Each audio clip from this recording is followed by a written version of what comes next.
And now, please put your hands together for the founder and CEO of Roblox, David Baszucki.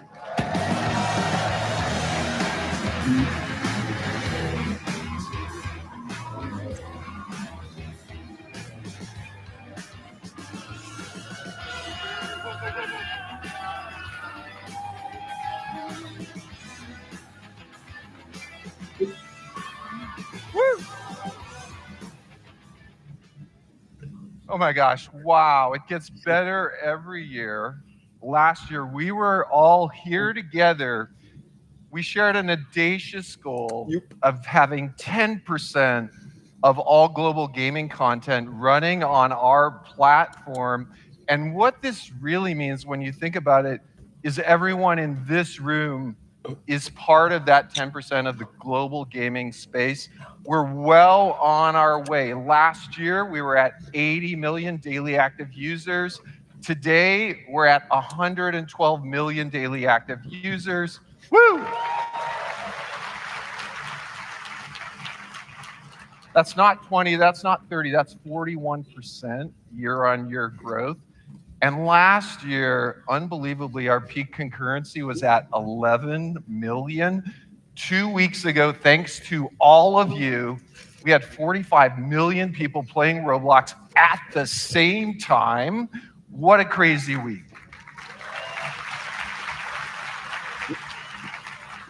And if you notice, thank goodness for those Brazil servers, they are now on. Phew, finally.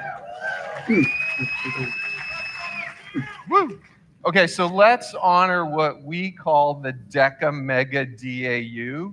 For those of you that know your prefixes, that's those experiences that have hit 10 million daily active users per day. Last year, we had 3 of you. This year, we'd like to welcome all 9 of the Deca Mega DAU. Thank you. But But it's not just the Deca Mega, it is all of you. Over not 1 million, $1 billion was earned by our community in the last 12 months. That is up 38% year on year. And we now have over 100 experiences generating more than $1 million a year. Who would have thought that? So thank you. It's once again not the 9, it's not the top 1,000, it's all of you. Today we have a big overview. We're going to dive into our vision for safety and civility, not just on Roblox, but we're going to share with you what we believe is going to become an industry standard. We're going to dive deep into tech, both 3D scale, and how you can make better games, not with AI necessarily, but games that incorporate AI, so stay tuned on that. We're going to share big innovation coming in search and discovery, a big innovation. We're going to dive into IP and content, and of course, we will discuss our economy.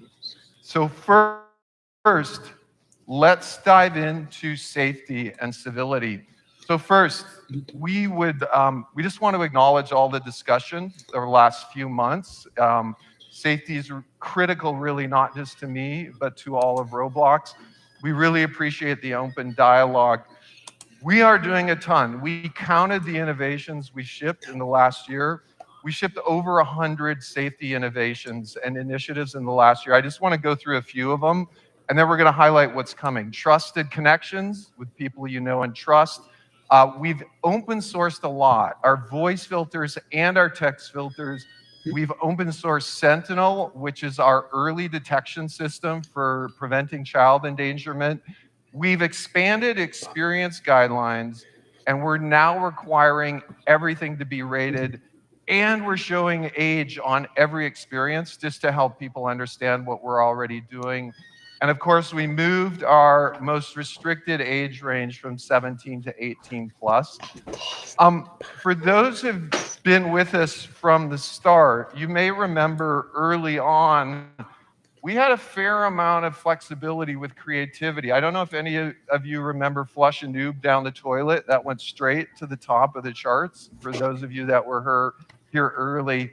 I do want to highlight, and I want to thank you, that as our global audience is expanding, we are being a little more restrictive on policy issues. We appreciate those who are adjusting your content as we address them. And I want to highlight what we shared this week, which we believe will become best in class in the industry. And that is, we're going to announce, and we have announced, that we're going to expand age estimation to all Roblox users who access communication. And rather than just relying on what someone types in, we're going to use AI facial age estimation and ID estimation to essentially superpower safety and civility on Roblox. We're also going to be very thoughtful about communication between minors and adults unless they know each other in the real world. And I want to highlight, this is all in addition to everything we're already doing. No image sharing on our platform, world-class text and voice filters, but we do believe this will become the standard and a best practice for online destinations all around the world. And you know our vision. We talk about it all the time. Vision, we want to be many times safer than the world's best amusement park for young people. And for older people who are ID verified, we want them to communicate freely and openly in, for example, a really edgy Western historical novel. We thank everyone in our community for the passion around this. Now, the more we work on Roblox, the more we actually feel the technology in the whole gaming market is literally in the Stone Age. And there's incredible room for technical innovation here.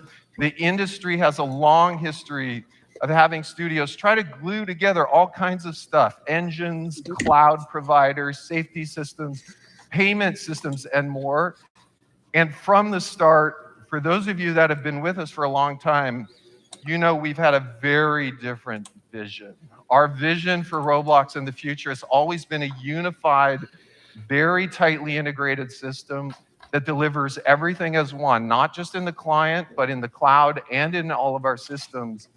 And today we're going to take a little look at where we're going with the vision. But before we go anywhere with the vision, we need a spec. What are we trying to build? It's really pretty simple, really pretty easy spec. We want 100,000 players simultaneously, imperceptible latency. When you watch your avatar, it's got to be a mirror of you. We want this in a photorealistic, physically simulated environment with people all around the world, possibly speaking different languages. Of course, on a platform that is safe and civil, accessing any device, phone, tablet, computer, maybe TV someday, with instantaneous joins. Your friend has a new game, you're playing instantly. You're not waiting for a download. Where creators can push updates at any time, and with AI accelerating creativity in experience, not just for one or many players. It goes out saying, that is ridiculous. That is a ridiculous spec. It's going to take a lot of work to get there, but that's kind of what makes our job fun at Roblox.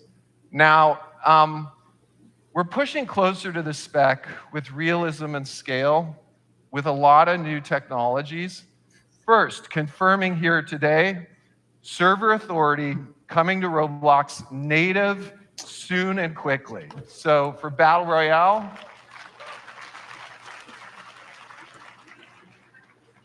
for competitive genres, Battle Royale shooters, fairness is crucial. Here's a prototype of server authority we're going to be shipping by the end of this year. The view on the left is a point of view of something we see all the time, actors using client-side exploits. On the right, you're seeing the same experience from another user's point of view. You can see the exploiter.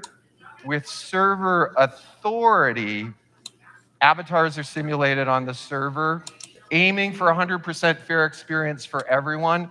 The bad actor might see their hacks locally, but it's an illusion, as we can see from the view on the right.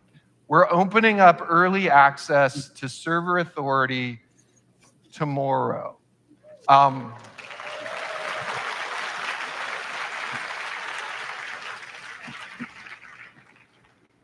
We're also introducing today a group of technologies that are going to support massive high-fidelity worlds. We've been thinking about this. We've been talking about this internally for 5 to 10 years. We're starting to, this is happening now. First, our entire asset pipeline is being overhauled with on-demand cloud transcoders. This means we're going to generate multiple levels of detail for every single asset on Roblox automatically. This means every mesh, every texture, every animation, every sound is going to be transcoded in the cloud and stored at multiple levels of detail. And we're going to transcode assets like textures so they download natively with whatever is best for the device of the user. And yeah, this includes video assets as well. Yeah.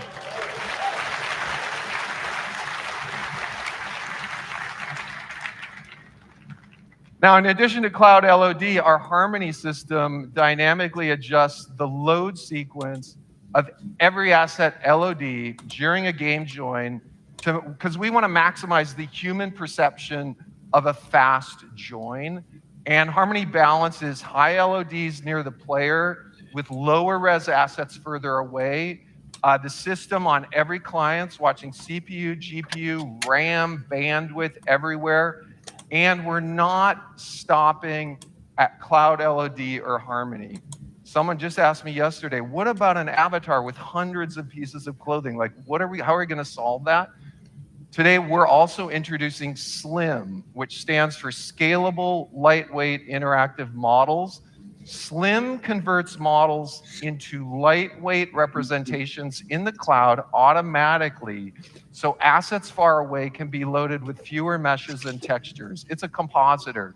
dramatically improves performance, and Slim understands the complete context of your model. So instead of just doing LOD for individual assets, Slim can take a model all the way down to a single mesh and 0 client instances and anything in between. And of course, if we have LOD in the cloud and we have Harmony and Slim, why wouldn't we do one last thing, and that is offer almost unlimited asset resolution, which we're going to do. And when we put it all together, it's absolutely magic. This is a real screen capture of a real Roblox place with a fly-through using Slim and Cloud LOD and Harmony all together. Assets close to the camera are rendering high res, assets further away are low res, and ultimately Slim representations. And the detail you see far away are Slim renderings with a single mesh and a single texture. We believe this is the future.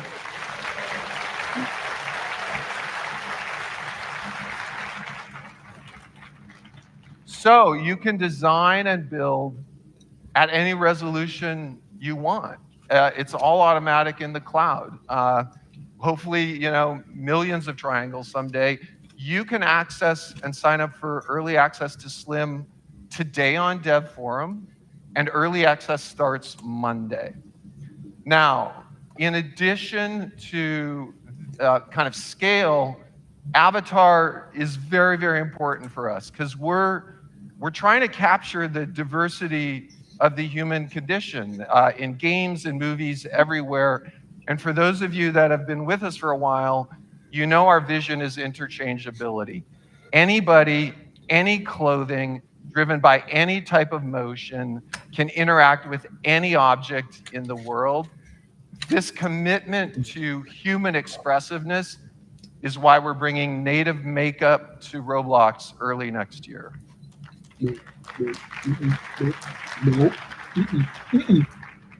Makeup's going to support layers of blush, lipstick, eyeshadow, all blended with PBR, all blended with transparency.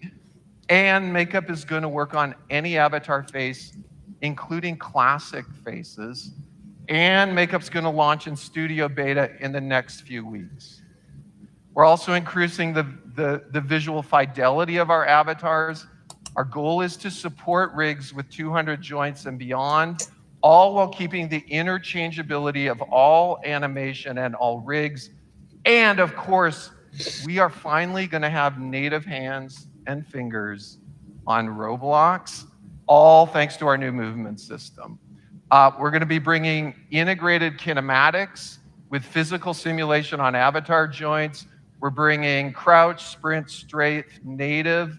We're going to be introducing an animation compositor and inverse kinematics and an animation editor that's going to support inverse kinematics in our file format. And when we put it all together, any avatar on Roblox will be able to interact with any object. This will include retargeting, so any avatar can pick up a weapon with both hands, or maybe a dowsing rod, all natively. And a big part of this design, for those of you that have been watching, is for both Cloud LOD, for Harmony, for Slim, for Unlimited Res, and for our avatar system, is having anything run well on any device. And we've been saying it for a year. Our low-end target device is 2 GB RAM Android phone. Here's the same fly-through we've been looking at running on the equivalent performance of a 2 gig RAM device.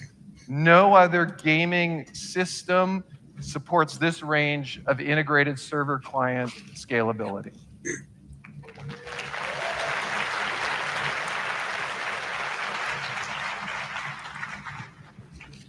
So when we think about our creators and our users, we're always thinking about how can we build the most interesting creative games and experiences? How can our users, not just you, but our users, become more creative? And 5 years ago, we used to talk about a fashion design where our users would create fashion. We're now starting to think about fashion design games and experiences that you build where users create fashion with generative AI. And so for 4 years now, we've been an AI shop. We're running over 400 AI models. It's just the tip of the iceberg. We've open sourced 4 of our models. I run into startup founders who are building video game companies who are starting to use our voice safety model, for example. But our long-term vision is really for AI to build and tune foundational models for use within Roblox based on the enormous data we have at Roblox. And we're rapidly moving to this. First, we want to support not just 3D, but 4D generation. That means functional objects, physically simulated objects that can be created directly in an experience. This is different from any other texture mesh gaming platform. Roblox is about functional, physically simulated objects. And for those who wish, we want to support not just model, but true experience generation directly from prompts, whether in studio or within an experience, text prompt, image prompt, you name it.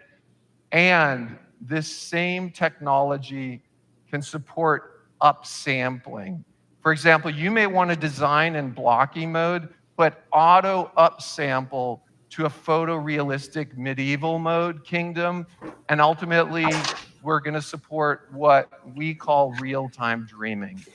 This is also referred to as procedural generation. It means human or an AI, while people fully functional, directly from a prompt. You design your NPC, you talk about what it looks like, and we're putting all of this together now with our tool for text gen, text-to-speech, speech-to-text, and filtering. So today we're going to do a live demo. I have Karun Chana come out, Director of Product for AI. We're going to hop on stage, come on out, Karun, and we're going to do a little demo. So welcome.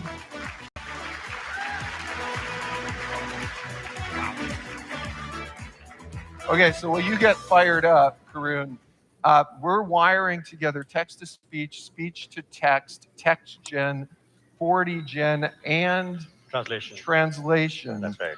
And so you're going to see interactive avatar with voice rather than text, That's right. It's all which live. we're not used to. That's right. And I think we're going to do some 4D gen in-game. That's right. Take it away. All right, let's walk in. So what we have here is we build this game. This character over here is going to go out on a world exploration, and we have 2 AI NPCs here to train us out. So we're going to walk up, probably unmute myself. Welcome to the Explorer training grounds. That's your text-to-speech. We'll get you ready to explore in no time. Let's get started. Speech-to-text. Let's prepare you for your amazing That's the exploration LLM. to Spain. And text-to-speech. First, all the let's LLM head over to the stuff. store and talk to the owner. The shopkeeper can help you build some gear. You will need a vehicle that flies and a weapon. All right. So now it's told me vehicle that flies. I'm going to go up to the shopkeeper. Welcome to my store. How can I help you? Different voice for her.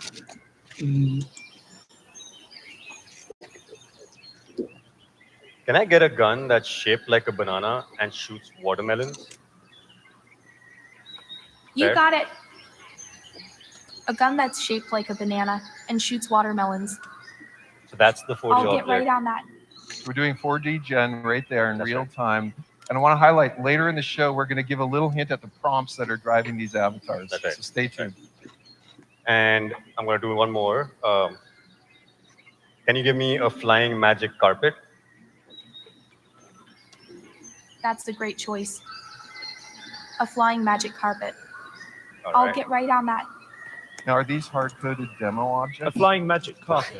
That's quite an I don't think we interesting wanted choice. to try a watermelon gun. And a watermelon shooter. I've never seen anything This is like cool. that. The trainer kind of overheard the conversation I'm not and is sure able what to kind of kind of make a target comment practice about you it will be just doing because of with the that. LLM. So But I'm sure it will be fun. You know, I've always been fascinated by the different types of vehicles and gear people come up with. It's amazing what you can create with a little bit of creativity and some good old-fashioned problem solving. just talk a little less. Yeah. But fine.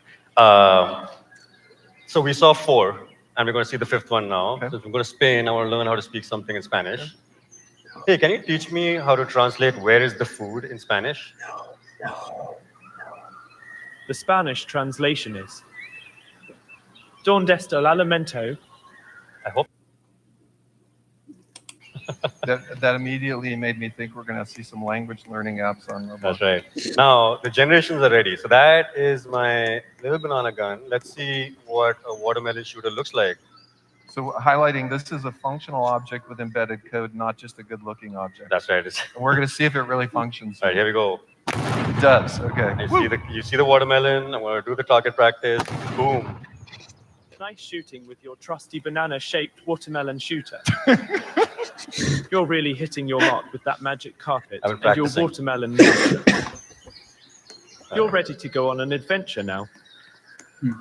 Hop Okay, on now, that magic carpet. Same thing. And take to the sky. Not hardwired. Not hardwired. Just Oh, the nice. magic carpet 4D generated. I think the carpet looks pretty nice, don't you think? See if it flies. There you go. All right. Gotta avoid that tree. And that's all we got. All we got.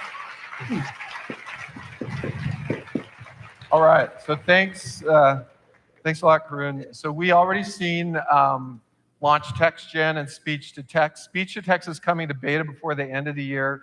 By the end of the year, functional 4D generation is coming. Next year, we're going to roll out real-time voice chat translation. So stay tuned. We've been focusing on making discovery, as you know, for the last year, more transparent and predictable. And last year, we shared a commitment to you. And since then, we shipped a lot of improvements, providing essentially the signals that drive organic impressions. We've also introduced new tools to help you optimize those signals. For example, thumbnail personalization is used by about half of you now. And for those of you that use it, we're seeing about a 15% increase in engagement from recommendations for those that are using it. But wait, there's more. Today, we're going to introduce a whole new way for people to discover and users to find your amazing content. It's Roblox Moments. It's a new app we're rolling out. Here's how it works. Users can capture great video throughout Roblox. With Moments, you can publish these moments. Moments is built on a whole new set of APIs using a feed system that will be really available to all of you. And something really crucial to think about here, we built Moments the hard way. We built it only with APIs and cloud tools that our developer community will have access to as well. I want to invite our VP of Product, Raj Bhatia, to join me on stage, and we're going to do a little Moments demo. Come on out, Raj.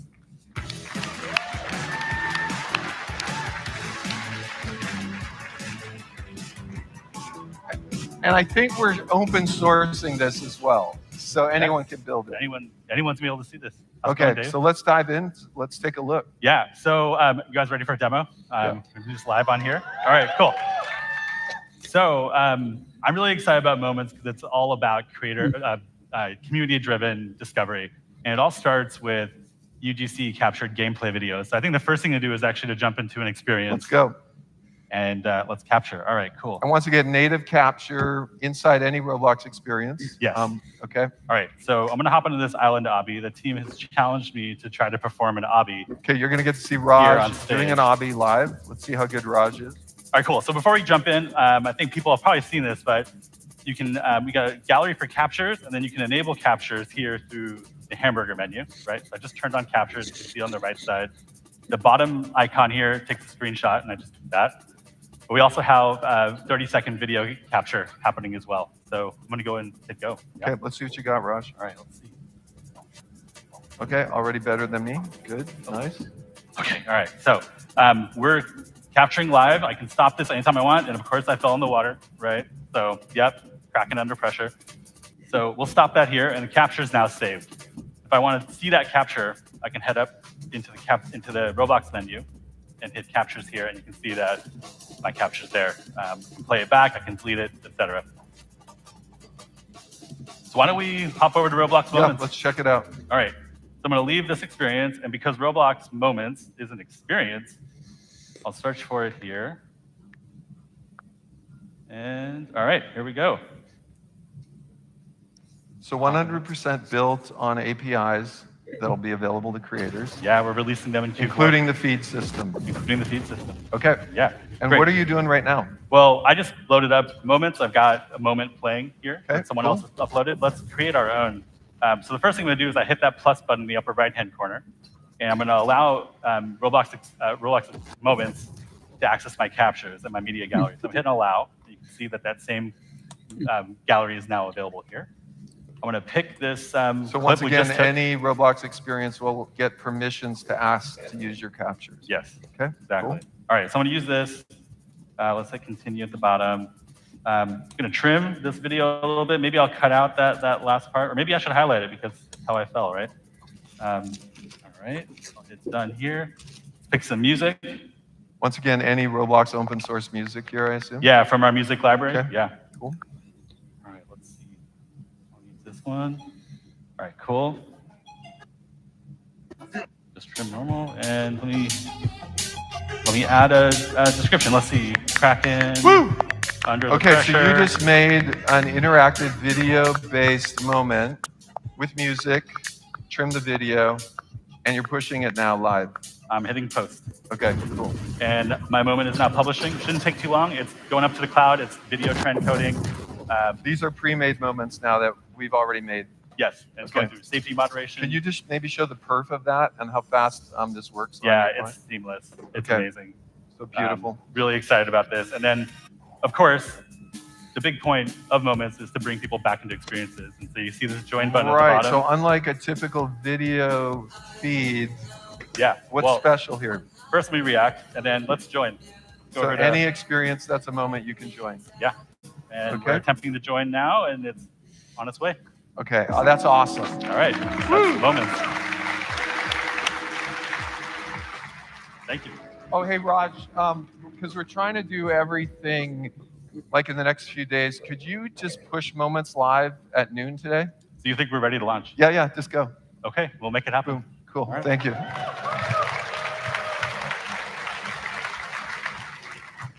Okay, so we're hoping more users on the platform can find your great stuff as they use Moments to jump in, and we're hoping you can more and more start embedding video moments in your own experiences as well. Now, over the last year, there's been an explosion of new experiences on Roblox based on popular IP.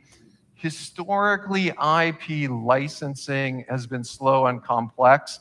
That's why we launched our IP platform. We started with 7 IPs, great partners like Netflix, Sega, Lionsgate, and our vision has really been to connect thousands of creators with thousands of IPs, automating that deal-making process.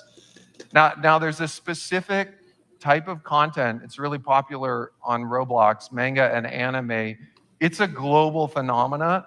The revenues are expected to exceed over $100 billion by 2030 in this genre. And in Japan, Kodansha is one of really the big 3 manga publishers, literally inspiring millions of people with their content. Today, we're announcing a partnership with Kodansha and highlighting 2 of their most popular IPs available for Roblox creators to apply today. First, The Time I Got Reincarnated as a Slime, and second, Blue Lock.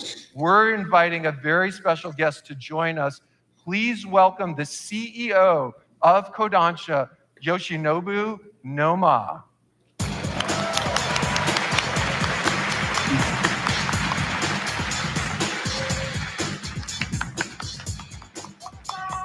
Noma-san. Noma-san. Thank you. Yeah. Noma-san, it's so great to have you here. Thank you for coming. Thank you very much. I'm very happy here today, and my first RDC. Thank you. So Kodansha has been a leader in storytelling for over a century, and we have deep respect for this beloved IP. With our IP platform and companies like Kodansha, we're hoping to open a new world for UGC content. I'm going to say this in Japanese. 講談社では、ロブロックス上のライセンス 3.0 を通じて、ファンダムとライセンスの未来を切り開いています。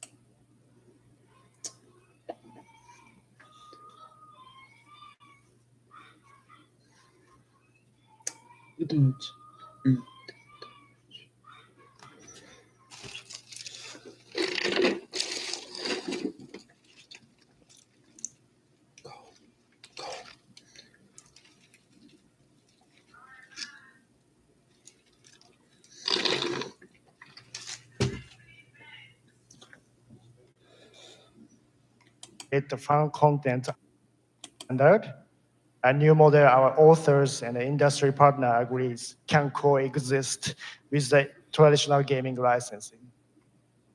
Thank you so much. So this is a shared vision for both of us, empowering our creator community while respecting great IP. What do you think creators have to look forward to? A community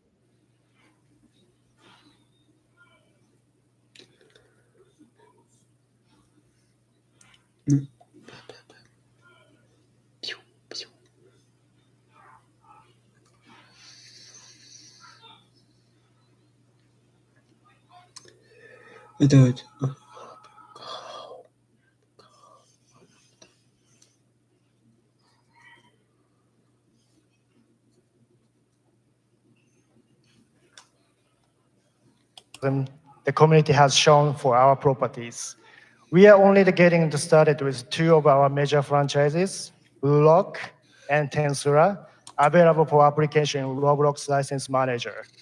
We are incredibly excited to bring in many more titles from Kodansha to Roblox in the near future.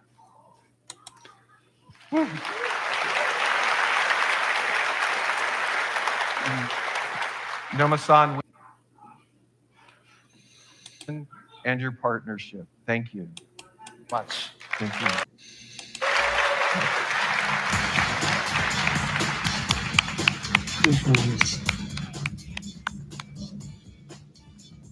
So we're really in the early phases here of IP on Roblox. We have there's a pipeline of IP coming to the platform. Mattel is going to be bringing some of their 4 great IPs, Polly Pocket, Street Sharks, Rock'em Sock'em, and something I played a lot with when I was young, Matchbox. And Lionsgate's bringing Strangers, Blair Witch, and Fall, and many others are coming. Just thank you for all of our new IP platforms. Great to have you.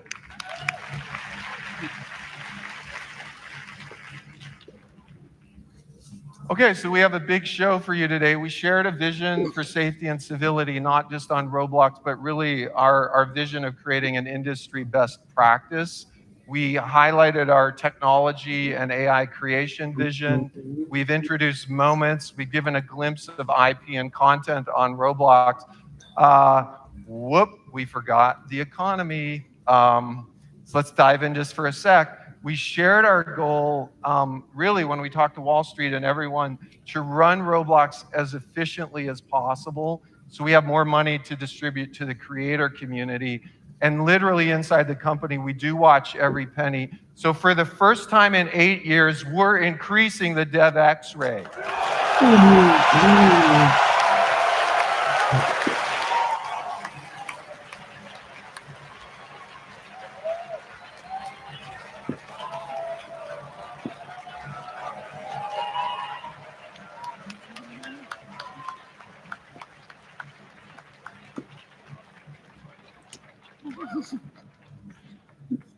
So starting today, creators will earn 8.5% more DevX on average for every Robux they earn. This will mean an additional, literally would have meant 95 million more in DevX over the last 12 months, ending in June of this year. Thank you so much for your creativity.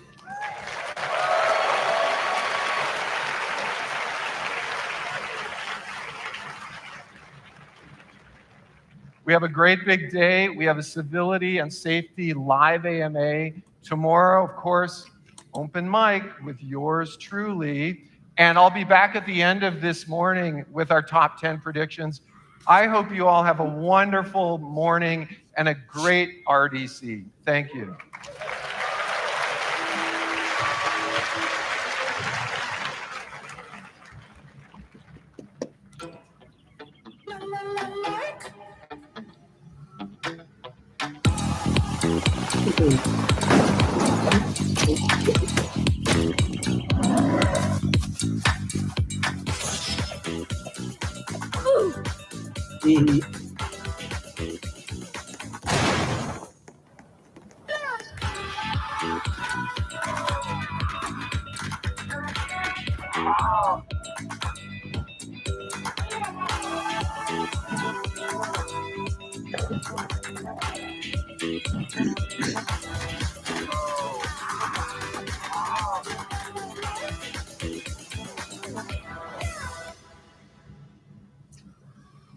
Please welcome Vice President of Product, Rajiv Bhatia.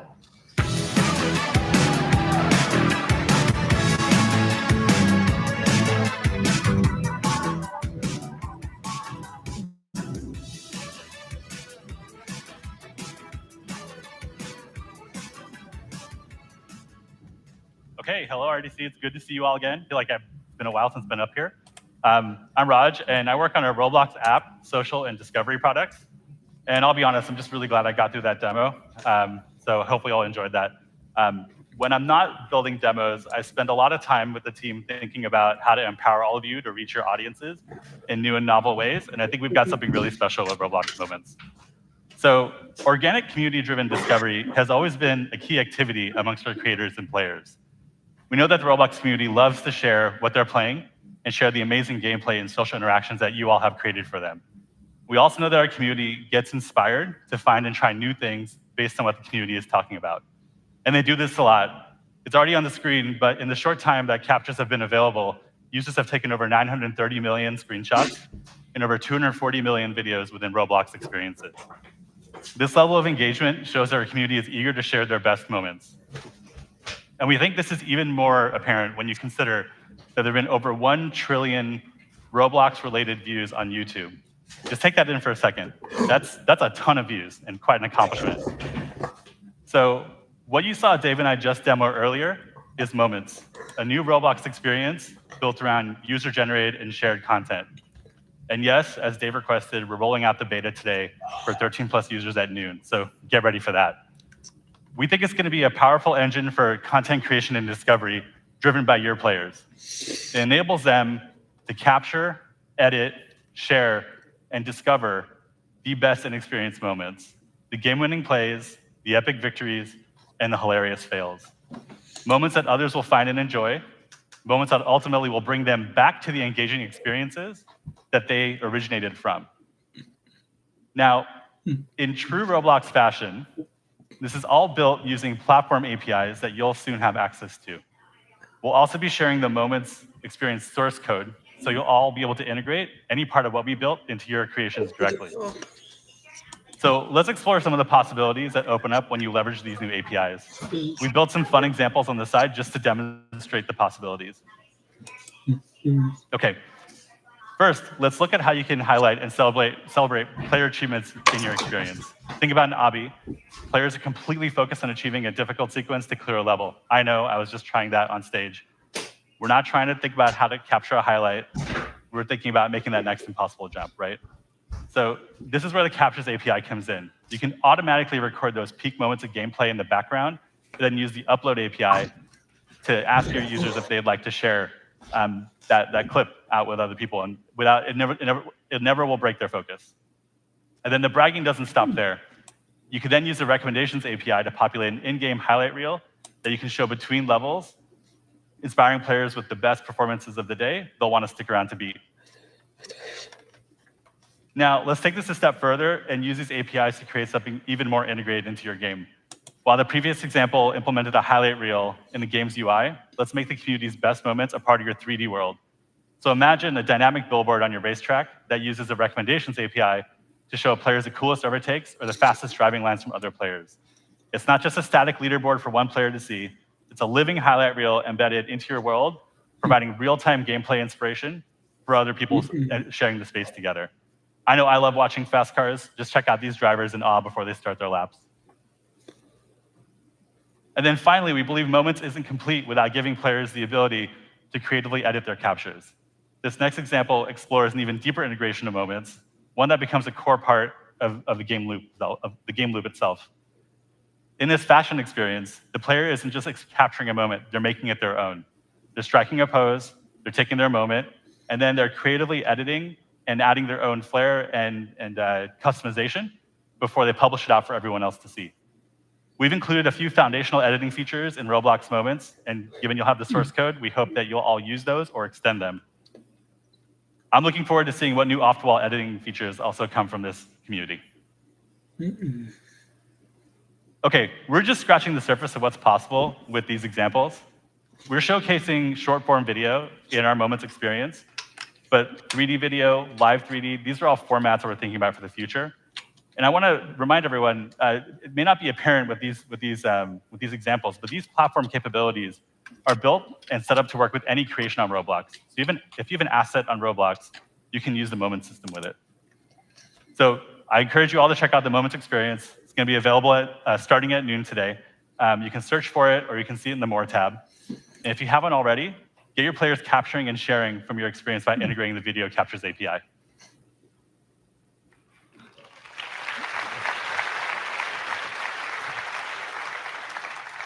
We can't wait to see how Moments will boost creation, social interaction, and discovery across the platform. I'm looking forward to seeing how all of you innovate with this, and I encourage you all to push the boundaries. Okay, so shifting gears, we just covered how getting users to share their best moments can be a powerful way for you to engage and reach a wider audience. But that's just one part of the equation. We also know that to grow in the next decade and to reach 10% of the gaming market, we need to bring Roblox and your incredible experiences to more devices, meeting players where they are. And that's why our vision is for you to reach every player on any device, anywhere. And with the platform expansion investments we've made over the past few years, Roblox is now available in more places than ever before. The growth across desktop, mobile, and consoles is a powerful testament to your hard work and the high-quality experiences that you're building. Your creations are driving more engagement and connections between players across these platforms. And we've talked about this in the past, but to remind ourselves, we've seen that users that play across platforms engage 20% more and spend 2.5 times more on average per hour than those who play on a single one. We know the promise of game development on Roblox is big. You build a game, you click publish, you can be on all these platforms, and you can reap these benefits of cross-platform play. But we also know that this can be a challenge. Getting your creations to be amazing across all these devices does take work. And this device optimization journey is key to making your creations seamlessly accessible by that ever-expanding audience across the ever-expanding set of devices that we're on. So we're working on making this easier for you. Just a few weeks ago, we shipped a toolkit to help you in this journey. Our adaptive design principles give you the guidance on what to do. New and updated APIs provide practical tools to do it, addressing key elements like display, input, and styling across device types. In our studio emulators, you'll see that we've added a new one, enable you to test your game specifically for new form factors. This toolkit is designed to help you build an optimized, immersive experience that truly sings on any device. And we're not stopping here. On October 16th, the new Xbox Ally handhelds are launching, and Roblox will be playable natively on day one. This is about delivering true portability and performance, putting Roblox in players' hands wherever they go. I'll call out one other interesting thing about this device. It's going to present an interesting challenge for us as well. This is a portable device. It's got game controllers. It's got a touch screen. You can plug it in and dock it. The tools that you need to be able to make your experience sing on all these modes, we have that toolkit for you. So we can't wait to see this community's creativity shine with the power and fidelity of this dedicated gaming handheld.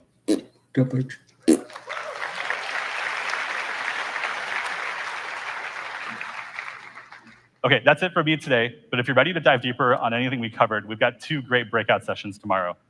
Learn more about reaching every player and optimizing for all devices and the handheld at 12:15 p.m. Or learn about moments and building connected experiences with Roblox APIs at 1 p.m. Thanks, everybody. Have a great RDC.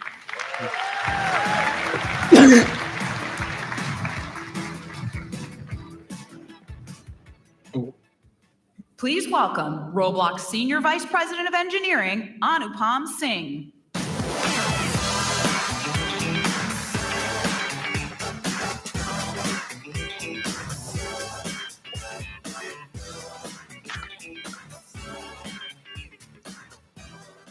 Another great year at RDC. How's everybody feeling? Last year, we talked about 3D and 4D generative AI. And you saw Dave talk about this in his portion, where we believe that player-generated content using generative AI is going to be a fundamental game changer for us as a platform and for you as creators. Now, I know you'd rather hear about this from a creator. So I have a question for you. How many of you have heard about Jailbreak?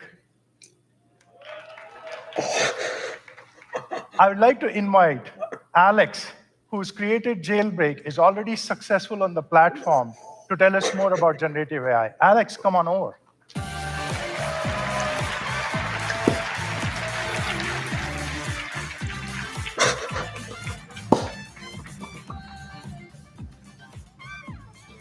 All right, Alex, let's start with seeing how you've integrated the Cube AI technology into Jailbreak. Let's cue the video.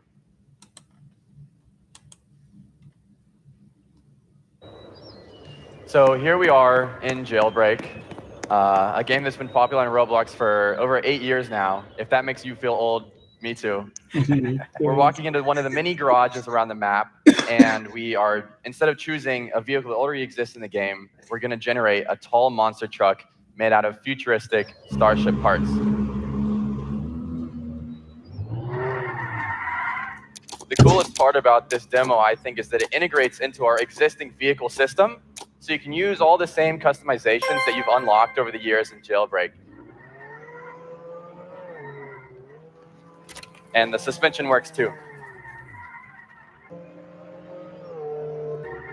You can tell that Asimo and I had a lot of fun recording this demo. This is my dinosaur lizard. It's pretty cool. Wow.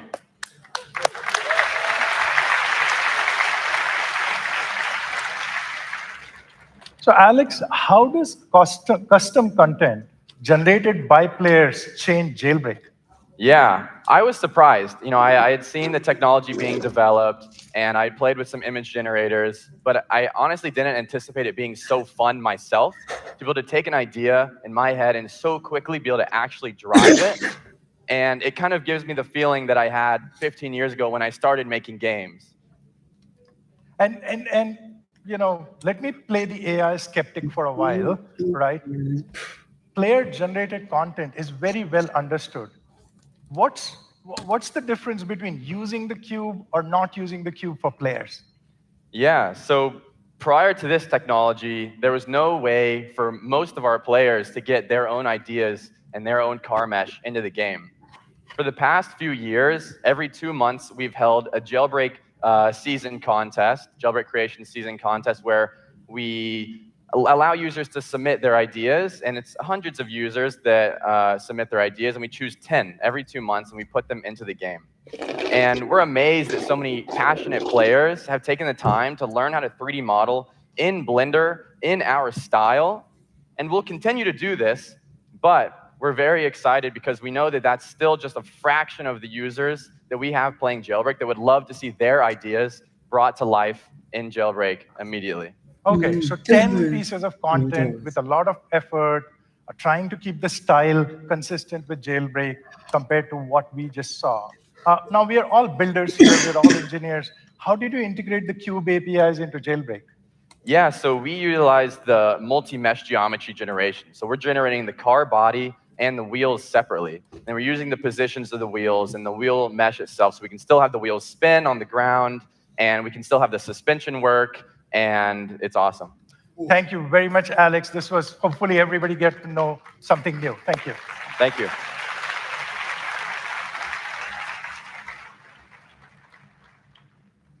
Now, we all know when AI-generated content becomes easier to generate, a lot of... Me too. We're walking into one of the many garages around the map, and we are, instead of choosing a vehicle that already exists in the game, we're going to generate a tall monster truck made out of futuristic starship parts.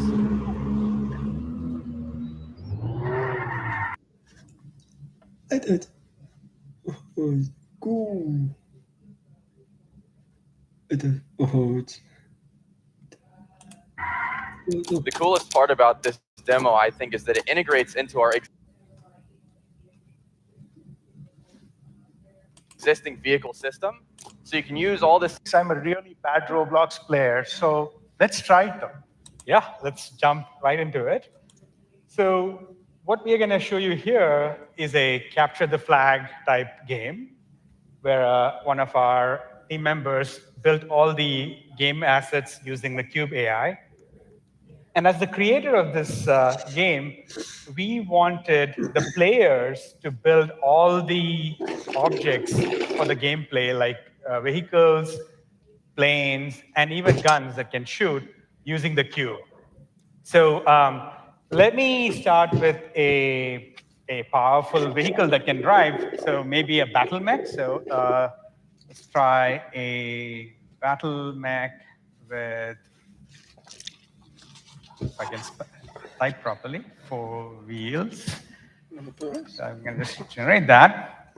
And one thing is, as a creator, you get to specify the overall style of the game and the objects. So let's see here. So if I switch to this sci-fi robots theme, the same prompt gets interpreted by the cube into this future industrial battle mech, which is more sci-fi themed. So I can generate that. And while we are at it, there's also another theme here, which is cute robots, or cute animals. So why don't we give that a try as well? So now the battle mech becomes a bright yellow hamster. So let's generate that as well. So we have these generations going. So what's happening here, if I'm getting it right, is the creator, in this case, maybe it's you, has set up a particular context in which we will generate the AI objects. That's right. And those contexts can be changed. And Cube AI is smart enough to apply that style rather than generate some junk. Okay. That's exactly right. Yeah. Awesome. But are there any other controls for creators? Yeah, that's right. So one other big control is the ability to specify the size and the aspect ratios of the objects that are getting created.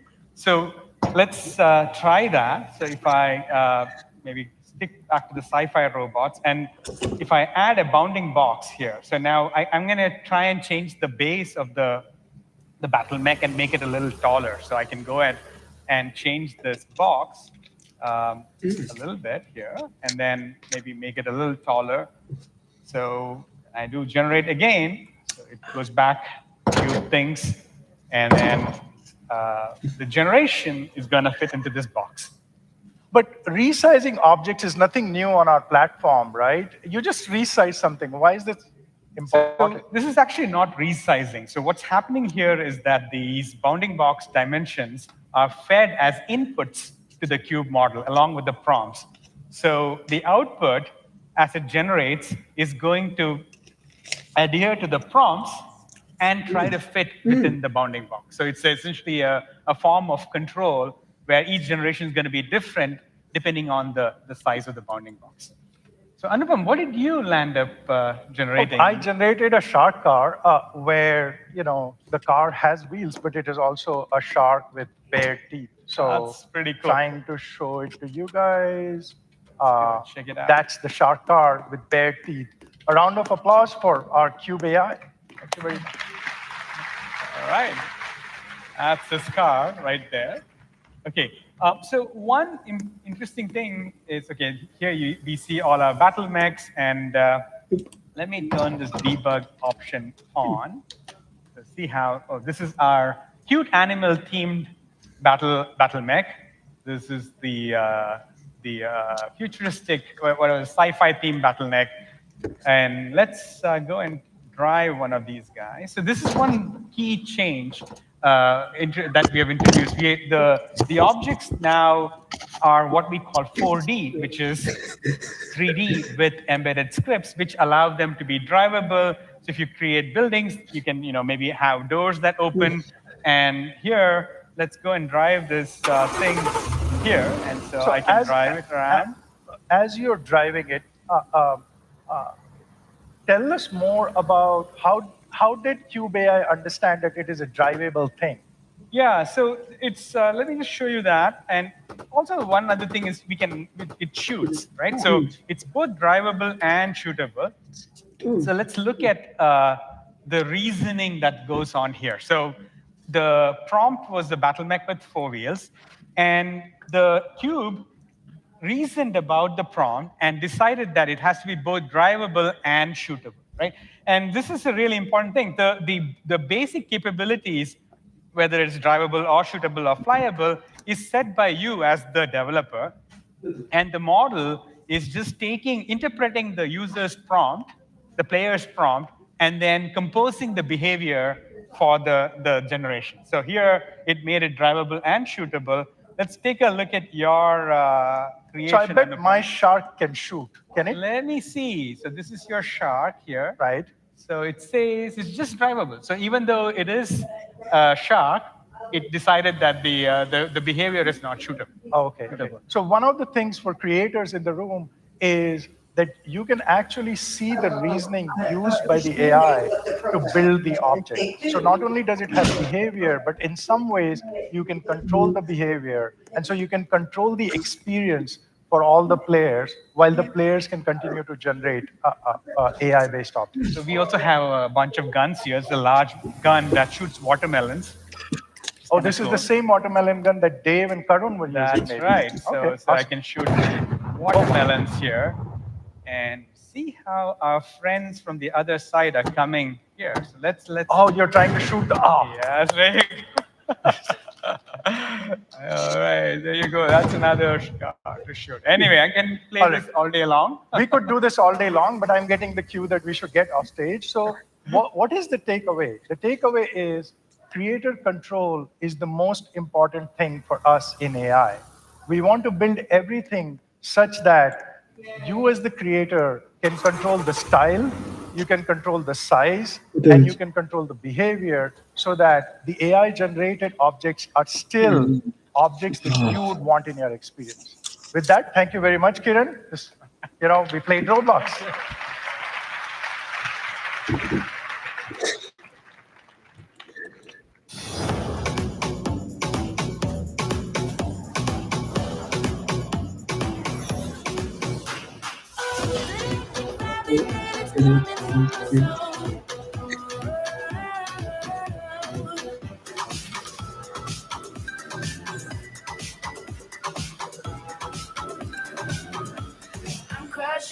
We here at Bulldex really believe in the power of rewarded ads. On Brookhaven specifically, the players are thrilled to now have access to a bunch of content that they didn't previously have access to. In my game Easy Glass Bridge, I made it so that players can skip the obby after watching an ad and saw my earnings go up by 40%, so I can say it's been a huge success for me. Because I'm kind of really pushing it. I'm crushing it.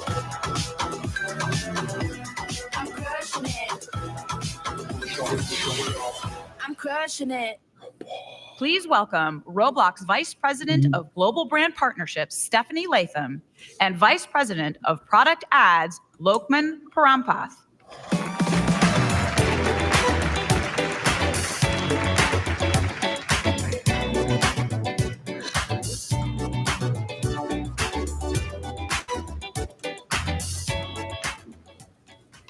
Wow. When creators and brands come together, magic happens. Hi, everyone. I'm Stephanie Latham. I lead our Global Brand Partnerships team, and I'm so happy to be back together with all of you again this year. Hi, everyone, and I am Lokman Parampath, the VP of Ads and Brands Product at Roblox. This is my first RDC, and I could not be more excited to share what we have built with all of you today. Me too. We love working with you to build products that help you both succeed and grow. And as most of you in this room know, we intentionally design all of our advertising solutions to be a win-win-win. A win for creators, a win for brands, and of course, a win for our users. Creators can grow their audience and earn revenue to help take their experience to the next level. For brands, they can connect with Roblox's engaged community and build new fans. And users get entertaining content and useful in-game benefits, making their experience even greater and more engaging.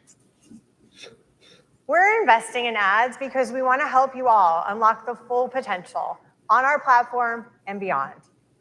So let me show you how this works. First, ads can help you get discovered and grow. Running ads can bring new players into your game and keep them coming back.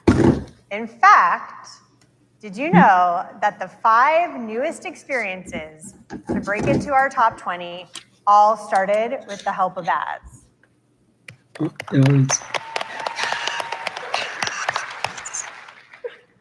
But that's not all. Ads can also help you earn more. Placing ads in your experiences can help you monetize more of your users. And we want to help you do this thoughtfully, alongside subscriptions, in-game purchases, and more.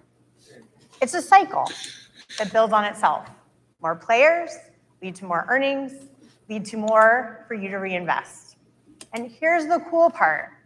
Once you reach scale, then you can expand, unlocking commerce, licensing opportunities, and of course, direct partnerships. We've invested a lot to make this flow a reality this year, haven't we, Lukman?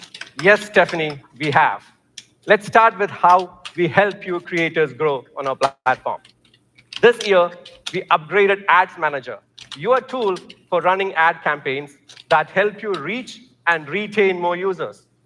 We made Ads Manager more intuitive. Just tell us your goal, and our AI will help find players aligned with that goal. We shipped over 40 new improvements to help you get more players at lower cost in less time than ever before. Campaign creation is now much easier and can be done in just 3 steps. Just put in your goal, your budget, and your creatives, and you're ready to go. The cost to get a player to join your game, or cost per play, is now much lower, 71% lower, thanks to performance improvements under the hood that we have made. This combination gives you more time and money to invest back in building better and greater games. And we love the adoption that we are seeing from the community already this year. Over 45,000 of you have used Ads Manager in 2025 to grow your games. Whether you're finding new players, keeping current ones, or bringing back old ones, we are thrilled to be part of your success. But we're just getting started. There is a lot more to come. There sure is. Next year, our new maximize spend objective will automatically find the players most likely to spend in your game. And soon, we're combining creator analytics with ads reporting, so you can see the true impact of ads on your entire experience. And creators, we heard you too, and in the next few months, we're bringing the power of the new Ads Manager to our search ads to ensure that your game is promoted right when a user is looking for something new. Now that you're growing your game, let's talk about how we can diversify the ways you earn from your game. We are building for a world where you can make meaningful revenue from ads within your game, with full control over how ads sit alongside or is additive to your other monetization tactics. And it's not just the ways you earn, it's also who you earn it from. Whether it's new users, casuals, or top fans of your game, we want to give you the tools that enable you to build the right choices for all users into your game so that you can maximize your earnings. For example, this year, we launched one such format, rewarded video ads. Over 100 experiences are already using them, and the results speak for themselves.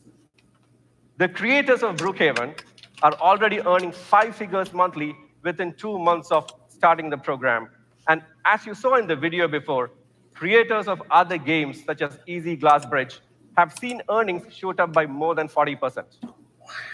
So today, we are really excited to share that rewarded video ads will soon be live for tens of thousands of more creators to use as an additional way to earn on Roblox.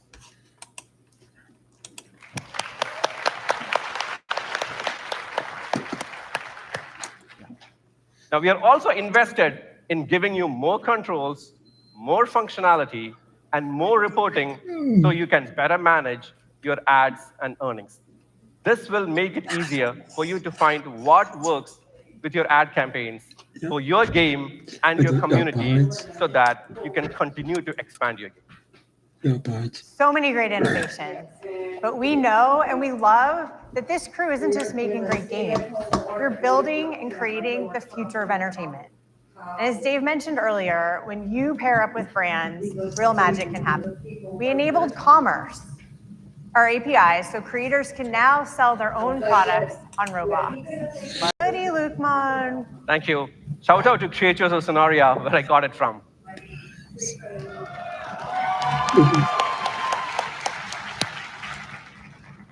And we brought this to brands too. Fenty launched an exclusive lip gloss on Roblox. And we didn't stop there. We had Travis Kelce running Roots and Grow a Garden. And we brought Jurassic World and their dinosaurs to the homepage of Roblox. Woo! And just the other weekend, we had Lady Gaga bring mayhem to the platform. Yay. Culture is happening on Roblox, and you're the ones making it. So we're excited to keep building the tools that help you create this win, win, win, and keep building the future with you. We hope you'll join us tomorrow to learn more at the Science of Game Discovery and Mastering Monetization breakout sessions. Thank you. Thank you, everybody.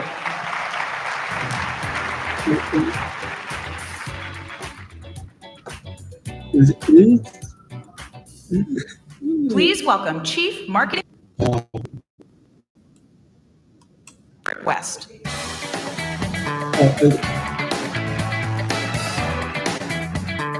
RDC 2025, let's go. How's everybody doing this morning? Give me a little bit of juice. I need to level up here. Oh, it's amazing to see you all. Thanks for being here. And man, I love this conference. I love walking around like at the happy hour last night. And I was thinking about why that is, why this place is so special. And it's because when I look out at everyone out here, I see an idea that you believed in so passionately that you decided to turn it into a creation. You decided to put that creation on Roblox, for which we are incredibly grateful. That's incredibly rare in the entertainment space to have that kind of passion fuel a platform. And you know, then I think about it a little bit further, and you made an incredibly smart financial decision as well. Roblox's platform, this platform has been growing at about 8x faster than the video game industry. It's been that way for quite some time. So I asked myself, how is it? Why is that the case? And I keep coming back to one specific thing. Out of all the platforms that are out there in the entertainment space, I just don't think there's a single one that is as closely connected to the creator community as the Roblox platform is.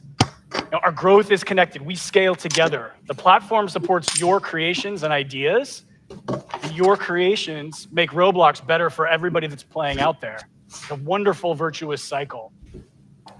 So I'm going to spend the next couple of minutes talking purely about things where we can enjoy mutual success, where we can grow together, and share some ideas on how we can do that.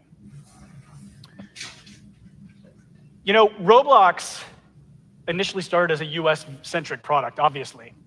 It's grown to the exact opposite. 80% of our daily active users are playing from outside of the United States at this point. So it's incredibly important for us to figure out how we break down those barriers together, one of which is language.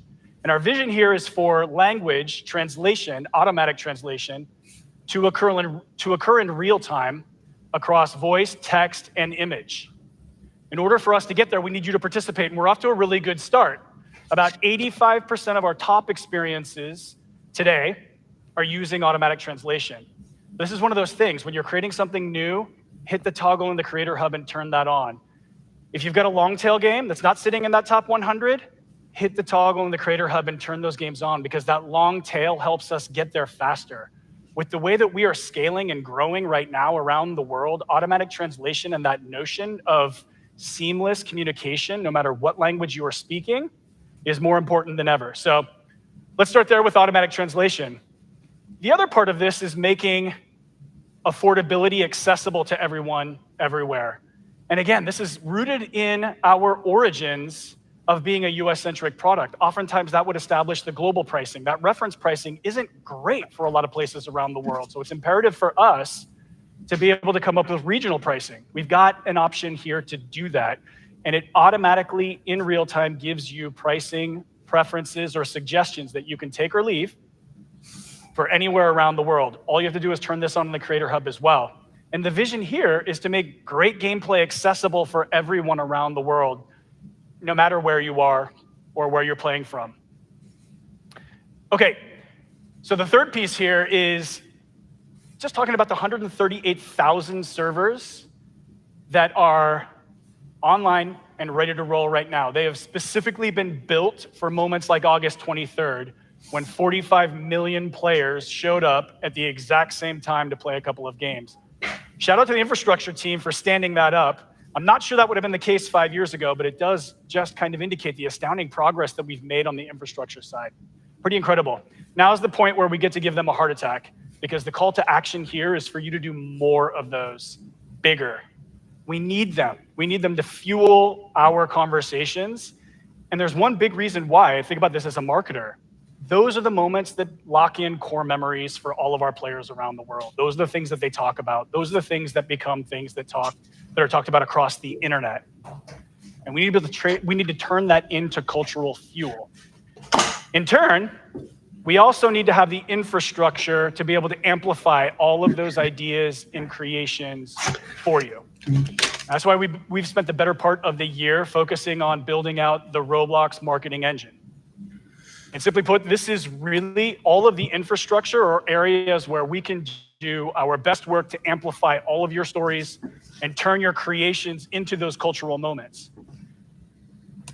We started at the basics with social media, so we focused a lot on increasing engagement, increasing our follower count around the world. We're up to 48 million followers on our handles.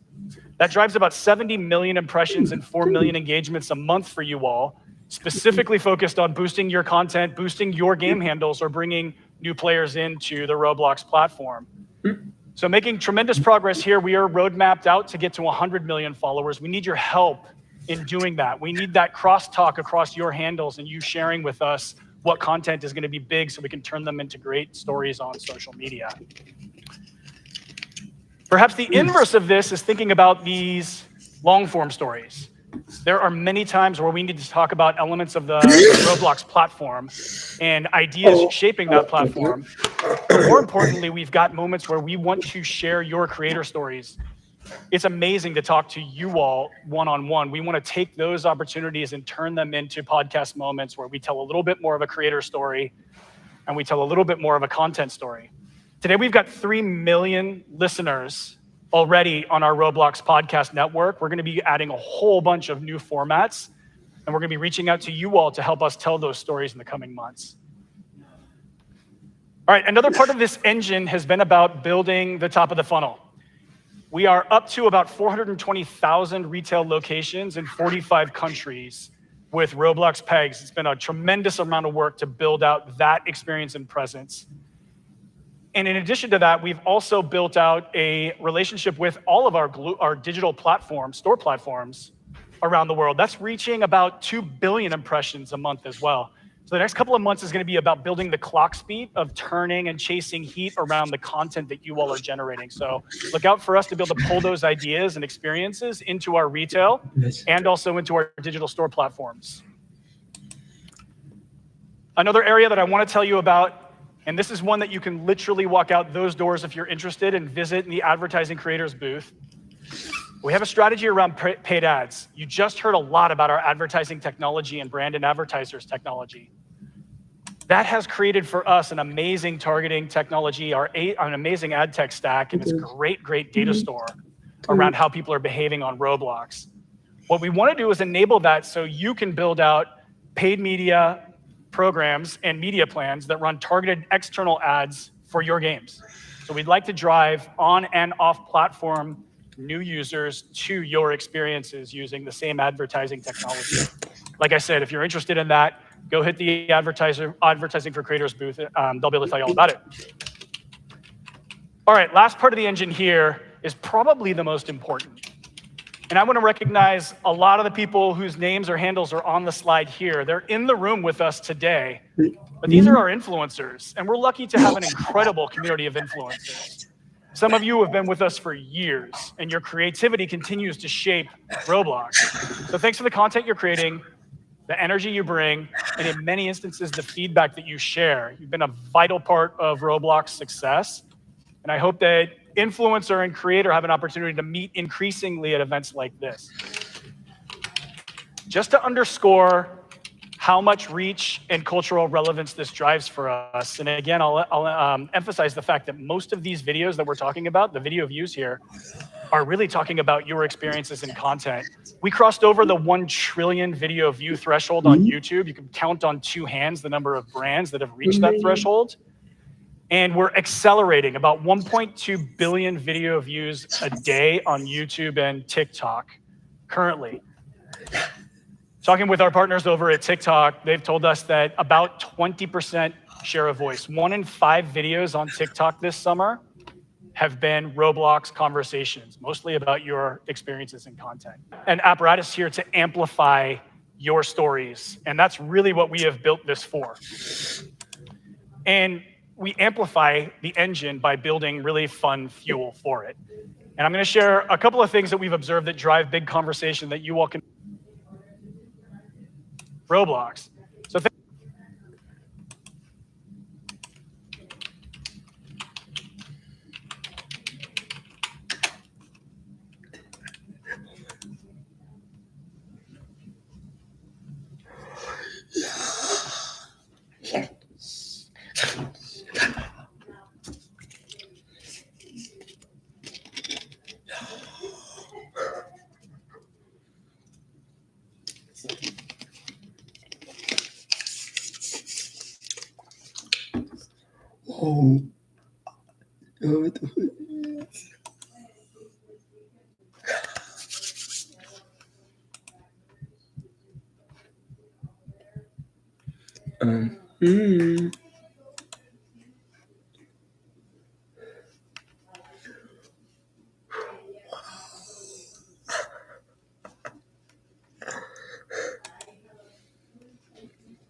important piece here, though, is your creator updates. Can't emphasize this enough. Have a point with your creator updates. Have a pitch angle. Have a hook. Have something that brings it back to life. Work with us so we can amplify those things. And you'll get real magic to continue to extend the life.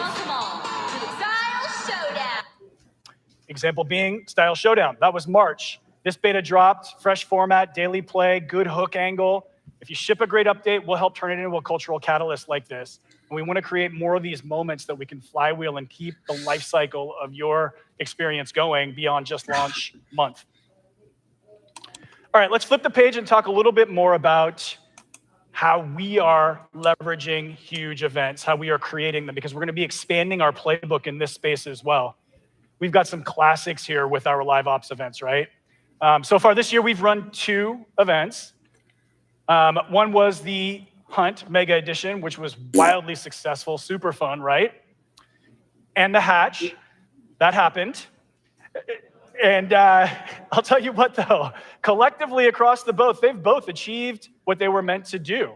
346 million hub views across the 2, 87 million players participating, doing a great job of engaging, helping people with discovery and drive people to your experiences, even if they're under-recognized out of the gate. But I've got something here for you that I want to tell you about, and that's our 3rd event.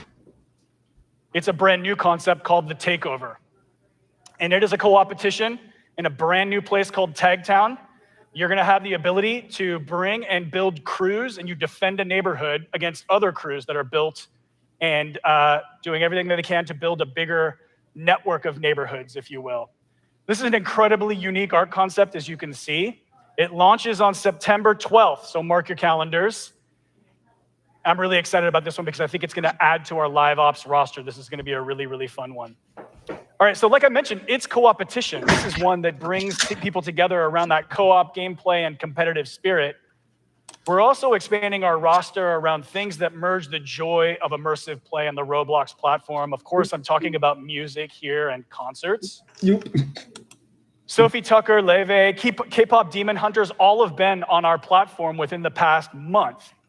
And now we're leveling up and creating an experience called The Block.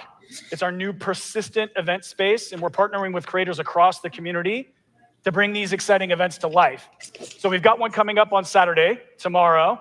B-Slick's going to be performing in real life at the RIA's after party, and then he's going to be in The Block performing for our Roblox users that aren't going to be like us at the RIA's. In addition to that, next week we have ESPA coming to The Block. Yeah, they're going to be showcasing their virtual item collaborations with 4 creators.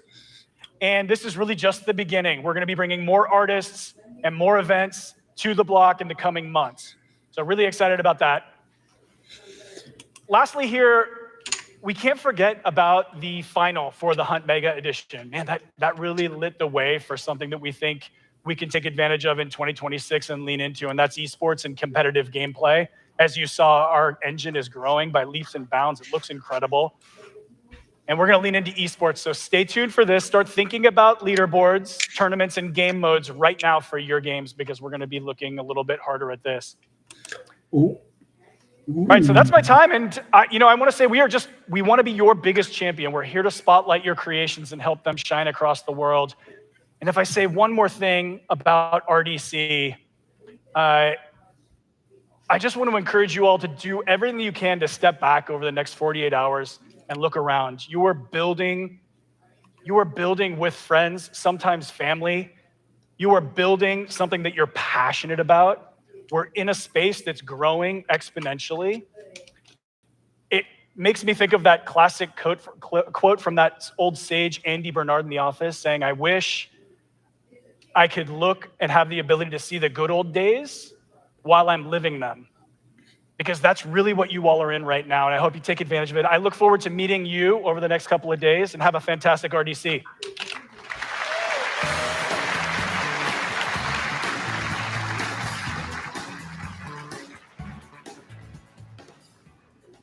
Please welcome back David Bazuki.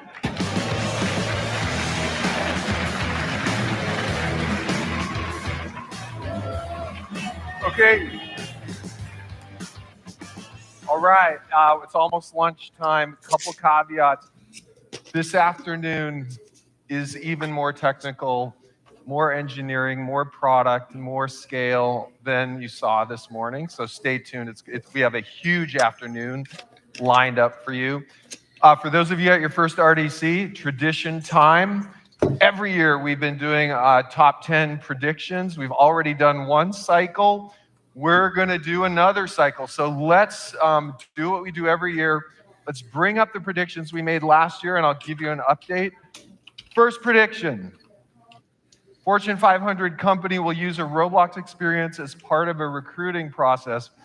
Well, I will highlight that we're using Roblox as part of our recruiting process. Now, I know there's a lot of investors in the audience, so we don't want to make any forward-looking statements, but I'm very optimistic about this one, and it might be Roblox.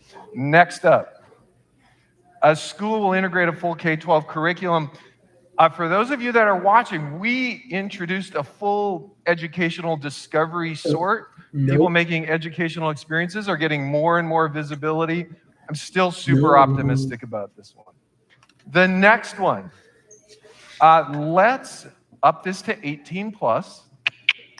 Okay, so this one's controversial, but here's what I want to share with you.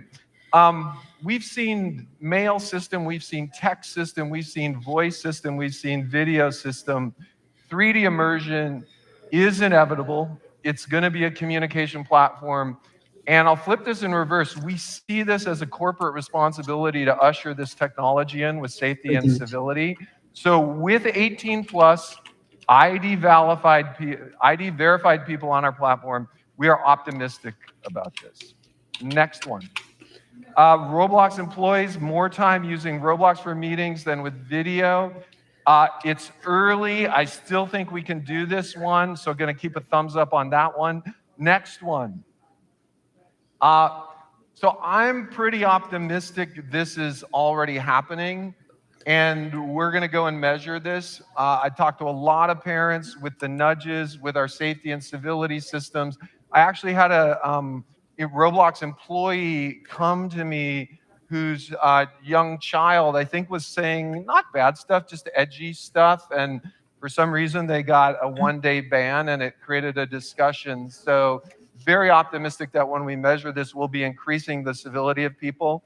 So I'm thumbs up on that one. Number 5, let's take a look. Already happening. We already have creators. So this one should actually be done. Let's go. Oh, updated slide. Cool.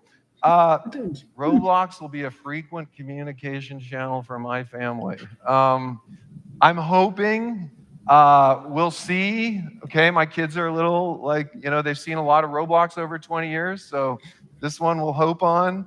So gonna kind of put a little warning on that one. Number 3. So go out in the lobby. I think it's already clear Roblox is going to be a place for fashion design. I'm very optimistic. I'm hoping with some of the things we've seen with fashion on Roblox, it's really only early, so thumbs up there. Number 2, absolutely, we're talking to people right now building large festivals. We all know we need 3D simulcast technology, and when we have that, we'll be able to go live out to millions. So, and the concurrency numbers of this actually look pretty small now, right? 1 million, like that's small potatoes now. And then finally, for those of you that track M&A, for those of you that track the value of studios, for those of you that track the value of Roblox and what we're trying to do, I absolutely believe we're going to see $1 billion studio by the time we finish this 5 years. So thank you all. Really appreciate it. We have a huge afternoon this afternoon, and really appreciate your creativity. Thank you.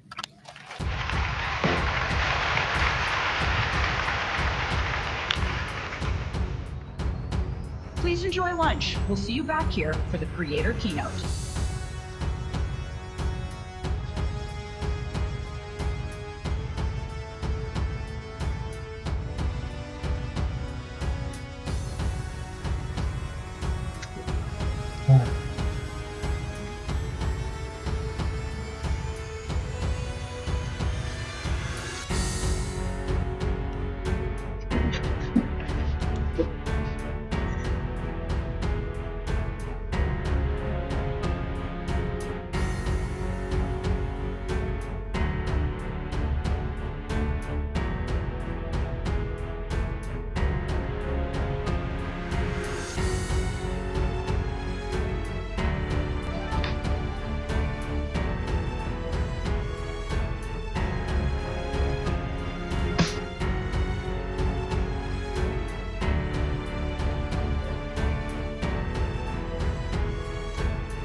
Opening.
I don't know.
I don't ever slow up, no I don't take shit. I got no love for the fakeness. If you wanna play tough and wanna hate this, I'll always show up. I don't ever slow up, no I don't take shit. I got no love for the fakeness. If you wanna play tough and wanna hate this, I'll always show up and make a statement. I don't ever slow up, no I don't take shit. I got no love for the fakeness. If you wanna play tough and wanna hate this, I'll always show up and make a statement. Everything I do so instinctive and so passionate. Every word I move so descriptive like an adjective. I got a vendetta against people who patented being negative when you should be getting after it. I got facts over tracks, this and that. Spitting slow, spitting fast. I could roast, I could gas. Think I'm okay at last, but I don't know if that can erase all the past. And the pettiness, a reflection of the emptiness. Hilarious, you think you're worth my time, you're delirious. Mysterious, because you hide behind a fake exterior. Inferior, you know I'll always be a bit superior. Get off of me, this ain't no humble brag. I want you to hear words, you can say them back. I want you to feel free from the chains at last, and to believe in what you got, it was built to last, yeah. Now that I've been put through hell, I never got anyone's help. I had to do it all myself. I don't ever slow up, no I don't take shit. I got no love for the fakeness. If you wanna play tough and wanna hate this, I'll always show up and make a statement. I don't ever slow up, no I don't take shit. I got no love for the fakeness. If you wanna play tough and wanna hate this, I'll always show up and make a statement. Gonna learn the consequence of being incompetent. Mental health is confidence, dreams and some modestness. I'm not here to save the day, that's for you to take away. I could play a million mind games, but instead I say something not illogical, something that is topical. Rub it on and watch it go, make yourself unstoppable. Dreams are irresponsible, but they're always possible. If you just believe, you could be so remarkable. Thoughts in my head, a collage and they spread. I'll be great one day, going off of my meds. No, I'm not giving up, no, I'm not giving in. I will make it to the top, taking off in the wind. I gotta make it, I'm saving every day to taste it. I'm patient, but my mind, it can hardly take it. I'm chasing a dream that I've had for several ages. A vacant, modern kingdom for the taking. Now that I've been put through hell, I never got anyone's help. I had to do it all myself. I don't ever slow up, no I don't take shit. I got no love for the fakeness. If you wanna play tough and wanna hate this, I'll always show up and make a statement. I don't ever slow up, no I don't play tough and wanna hate this, I'll always show up and make a statement. I don't ever slow up, no I don't take shit. I got no love for the fakeness. If you wanna play tough and wanna hate this, I'll always show up.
Oh, okay. It does.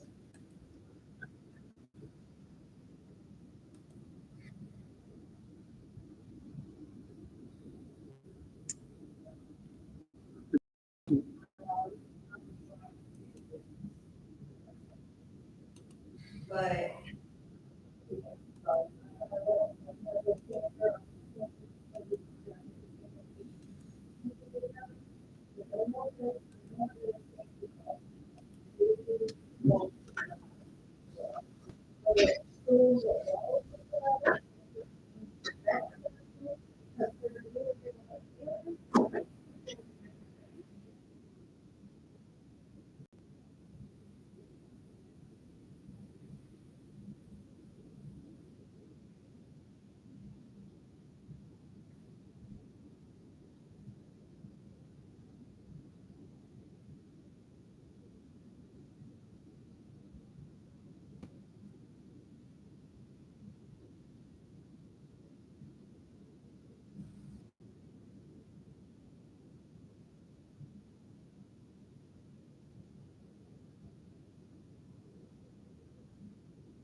alternative. Betul.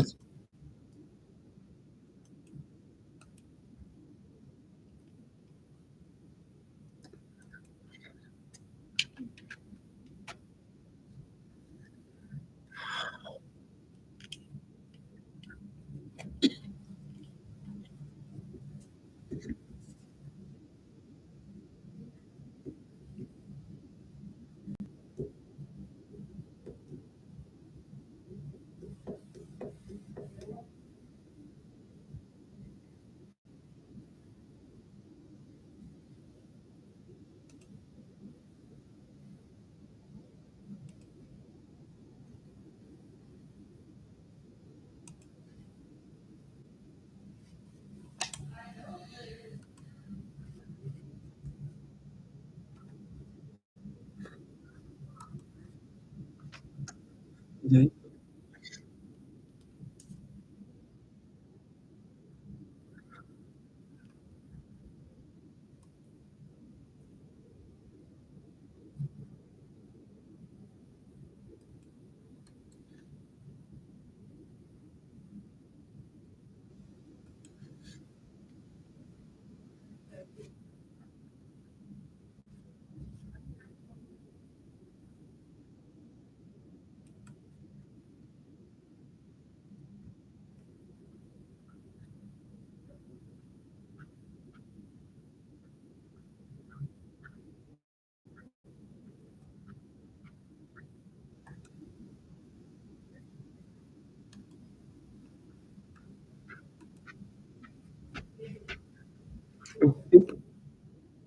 I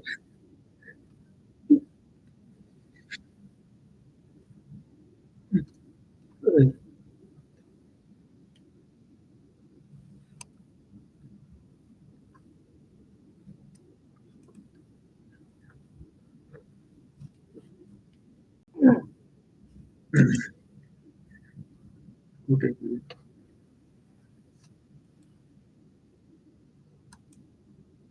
Oh.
Hmm.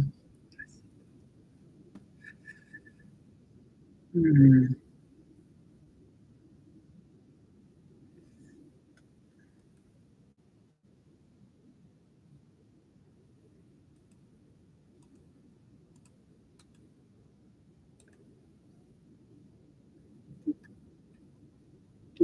Hold two. Advance.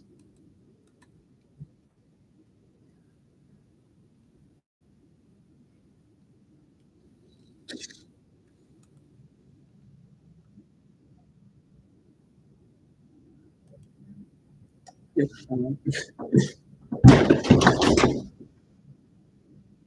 Oh.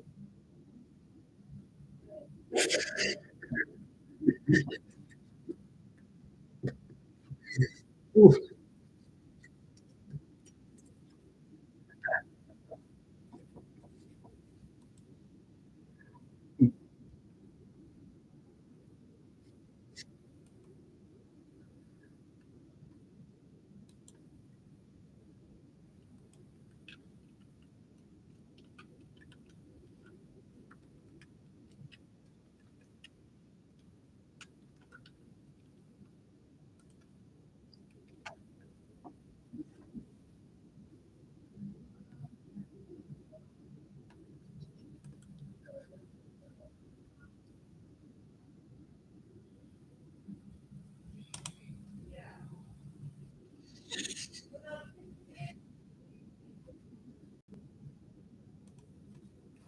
Oof.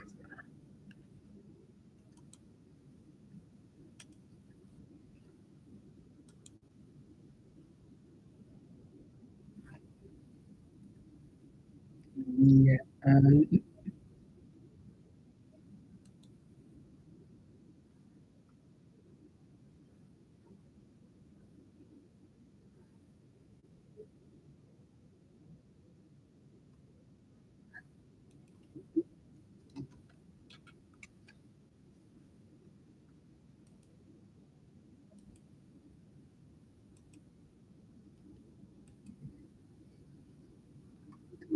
Oof.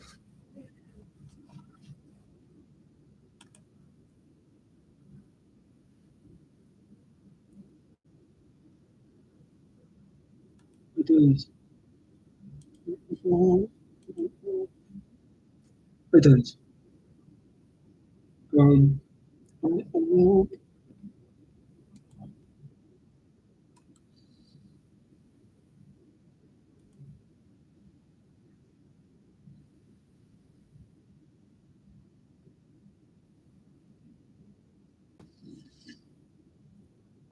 it is not nice.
What it is about?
Evet.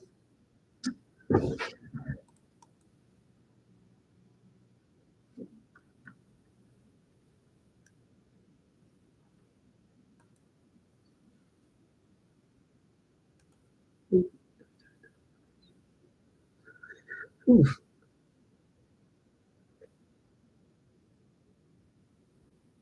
Evet.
Evet.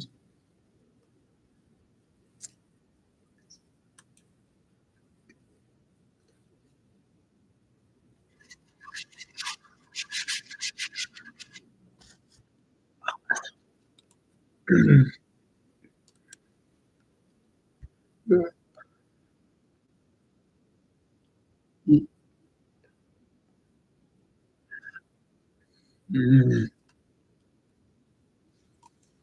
Evet.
Evet.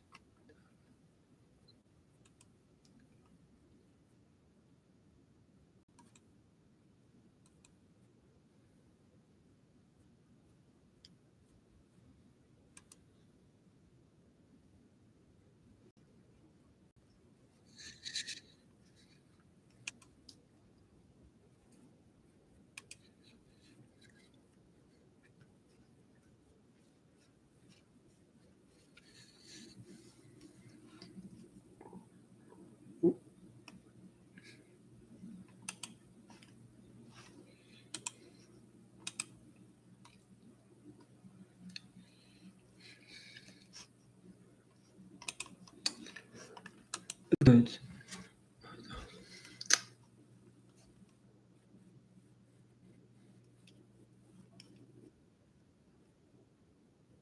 Hmm.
Wow.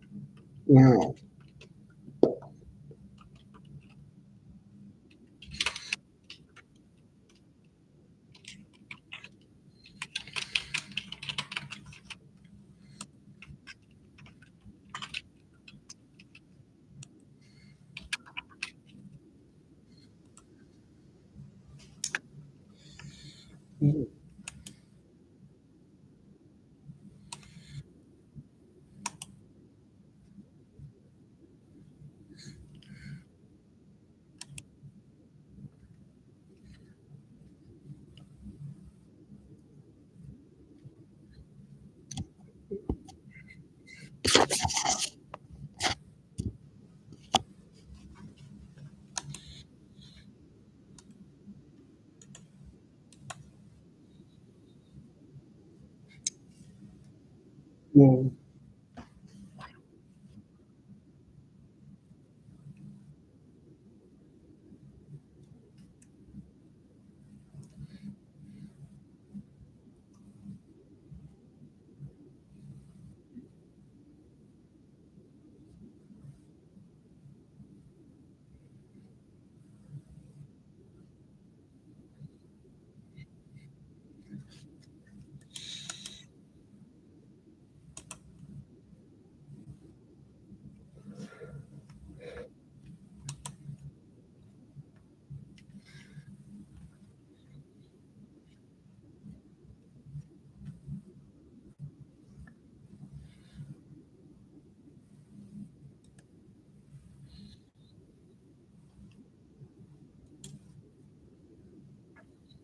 Wow.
Wow.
I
don't.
without having to republish.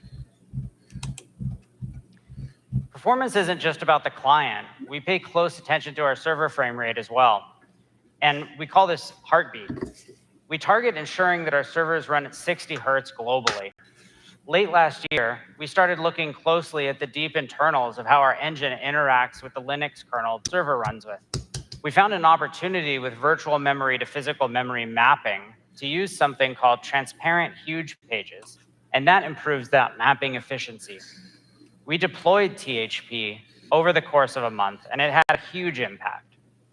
You can see the impact in this chart, where in one day, we went from a PO5 heartbeat below 45 to regularly above 50. And for our PO5 users, we're not consistently hitting 60 hertz yet. We still have work to do, but this is big progress. And of course, this all happened transparently. You did nothing, Roblox got faster, and all your experiences benefited. Next up, platform reliability. On Roblox, we take care of the server stuff for you. This year, as we've broken industry records, we've had teams working harder than ever to make sure our servers are reliable and that you can focus on growing record-setting content, not managing services. Since last year, we've continued to improve the uptime of Roblox itself. Our uptime was 99.972%. Our improvements saved over 12 million engagement hours. We'll keep pushing to 4 nines and then 5 nines. So we operate data centers around the world, including our new Brazil data center. And internally, we forecast growth and supply and demand and make sure we can deliver enough compute. But recently, we've seen record concurrent users, which required more compute power. Holy moly chart. We actually had a weekend earlier this year where we ran out of compute for a few minutes. Rather than throwing up and keeping people from playing, we worked around the clock so that within a few weeks, we could use third-party cloud services to run our servers too, so that we wouldn't run out of capacity again. From your perspective, things just work invisibly. Roblox could handle record-setting demand no problem. A few weeks ago, we had over 45 million concurrent players, which this investment let us hand that. It's pretty cool.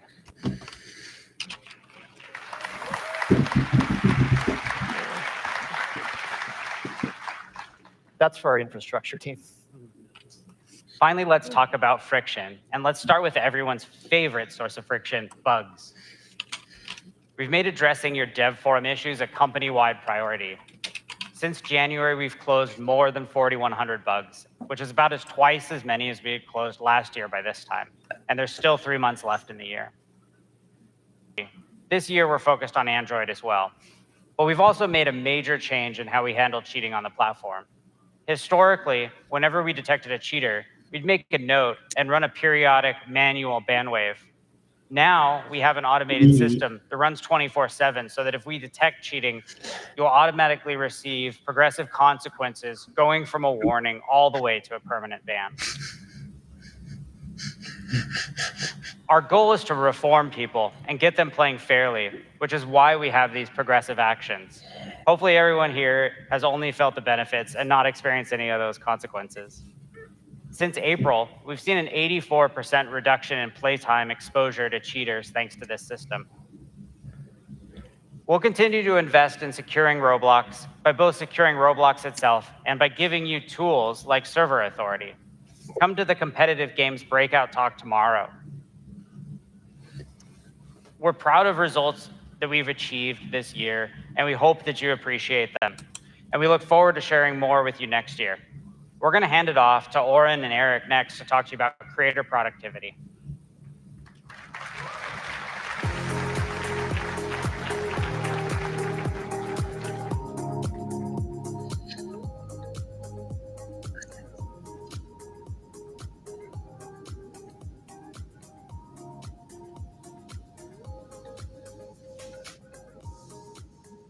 Hi, I'm Eric Yip, engineering lead for Roblox Studio, and today we're thrilled to share with you our latest update to boost your productivity. And hi, I'm Oren Jacob, engineering lead for Avatar. We're powering up you across 4 areas in our talk today, cutting out busy work so you can innovate faster and helping you scale your team's impact. Let's start with avatars and animation. To improve the quality of avatars with Avatar Auto Setup, back in March, we were running at about a 47% success rate. Today, that's at 90%. This lets you focus on creative intent and bringing your models to life. And you can leave things like rigging, skinning, caging for layered clothing, and partitioning for R15, attach points for accessories, and other stuff to us. Let's roll the video. On the creator side, on the creative side here is a builder in Blender. You're focusing on your vision. Unique model with custom pants and shirts and hair and shoes.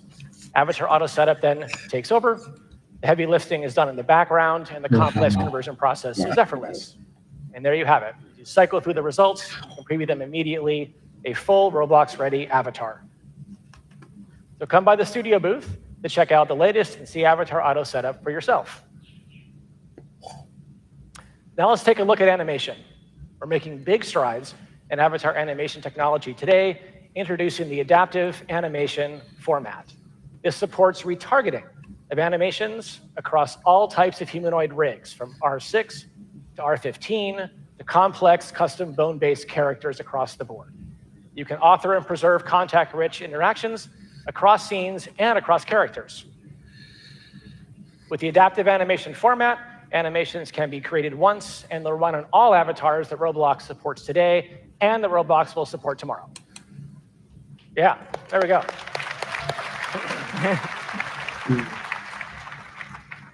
Today, animation blending is rather limited. It takes about 1,000 lines of Lua scripting and a Lua scripter to make it all work.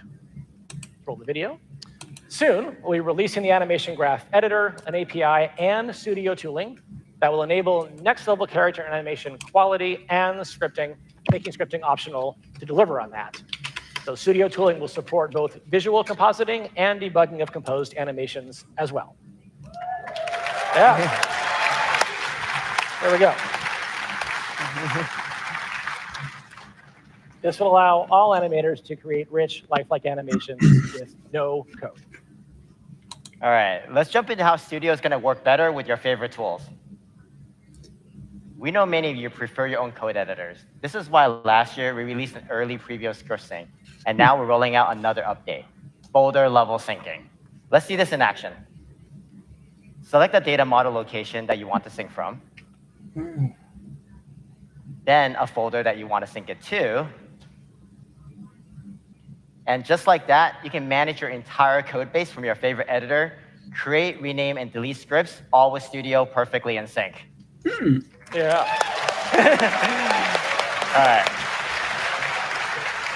We're excited for this one. So this is coming soon in beta, and it's going to be GA by the end of this year. All right. We also know that when you're working with tools like Blender, you often need to move your 3D models out of Studio. And historically, you use OBJ for that. But it's limited, right? Single meshes, basic texture, you're looking for more. This is why we've launched GLTF exports for the assets that you have permissions for. Now on the left, the avatar is showing multiple meshes, proper rigging, and skinning intact.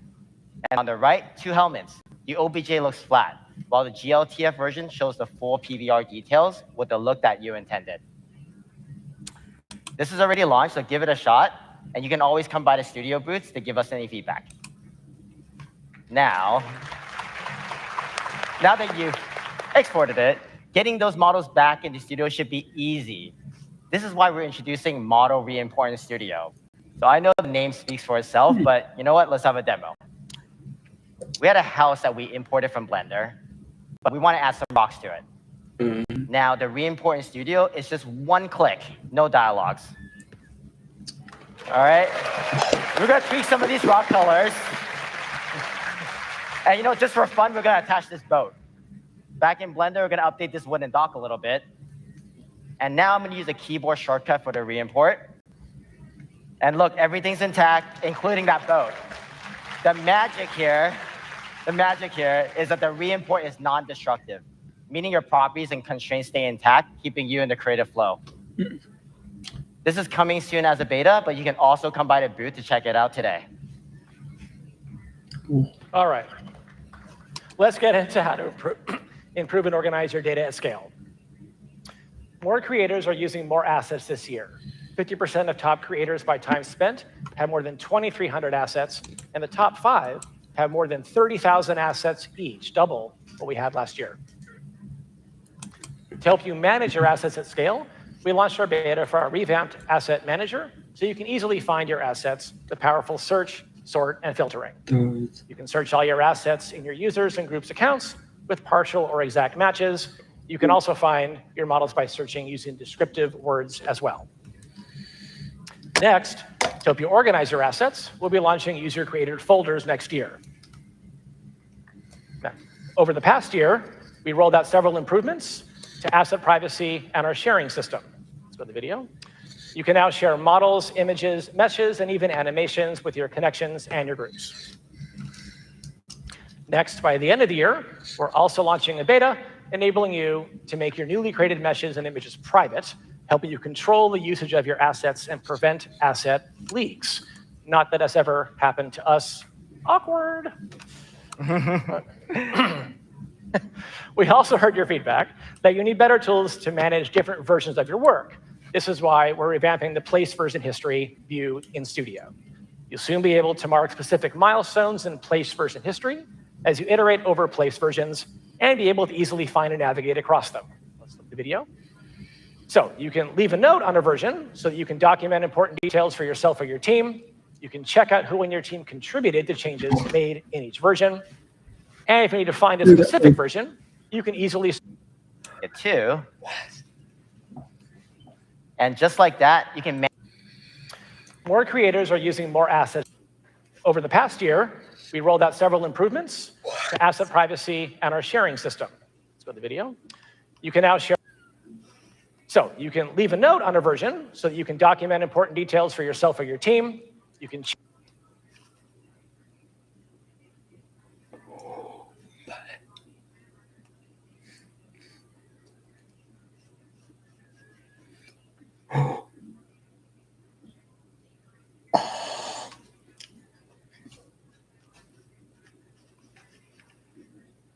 Oh. Oh.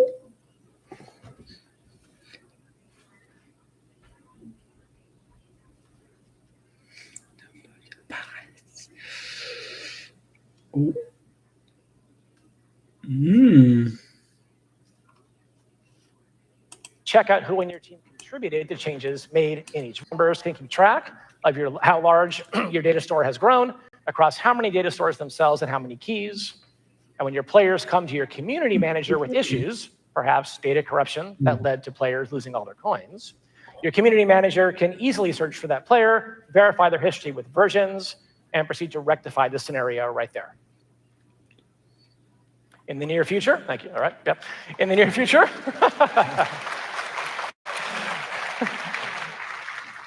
we'll be adding deletion workflows as well as many other capabilities. You can come to the cloud services booth to chat with the team and learn more about that right after this event. All right, let's talk about collaboration with your teammate and even with AI on your side. Whether you're working solo or on a team, fast feedback moves projects forward. With Comments in Studio, you can collaborate directly in your workspace. Let's see it in action. For instance, pin an object like this car and leave a comment. Have a task for a friend, tag them directly. Then quickly filter. When you're done, resolve comments and capture your decisions. This is live today, but we're just getting started. Soon we're going to be adding support for deep linking so you can get to those comments even faster. Now, we also know that as your team grows, control becomes critical. This means a need for safer permission and more oversight. So we're enhancing creator groups. On the left, we've added experience level permission. So you can grant access to one experience and not your entire portfolio. And on the other side, we've also enhanced the activity tracker for you to audit actions in real time. And coming soon, we're adding support for even more events like revenue payout to help your team scale even faster.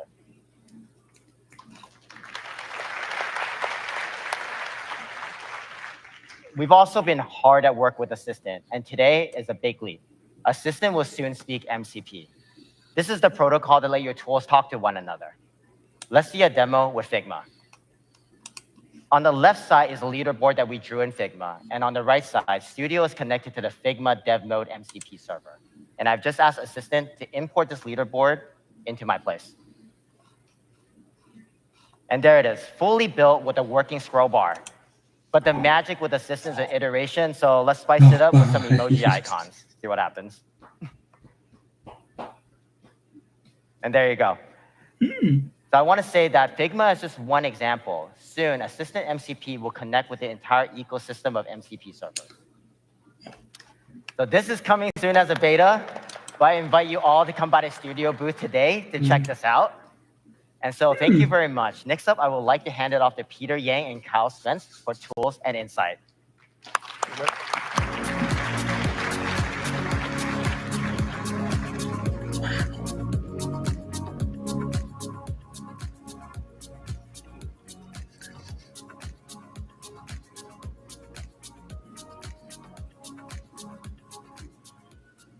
All right, hey everyone, I'm Peter, and I'm a product manager at Creator Success. And I'm Kyle, an engineering manager on Creator Services. And today, we're excited to show you all the amazing tools and insights we're building to help all of you grow your games faster. So let's start with analytics. We've been shipping nonstop this year, including retention cohorts, insights, external link tracking, and even avatar analytics.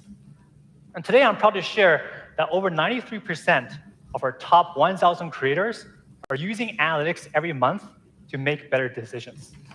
And for the 7% of you that aren't using it, give it a try and let Peter know if there's anything that you can improve. Thanks, Kyle. There's always room for improvement.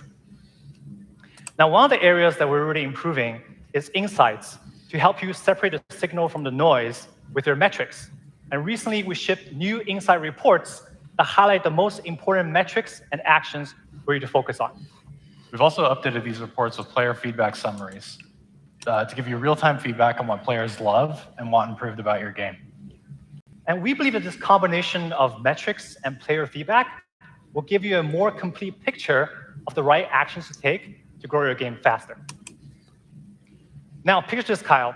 We just launched a new game, and I gotta admit, man, I'm feeling a little bit nervous. I really want to get metrics and player feedback, but I'm worried that our retention KPIs might not be good enough for the discovery algorithm. Well, Peter, I'm actually not nervous at all. And that's because we're working to launch experience betas later this year to let all of you test and improve your game before it reaches a wider audience. In beta, you control who can play your game. You might share it on social or in your community, or you might run responsive ads to reach a targeted audience. So Peter, let's focus on improving our game's retention before opening it up for search and discovery. That sounds like a good plan.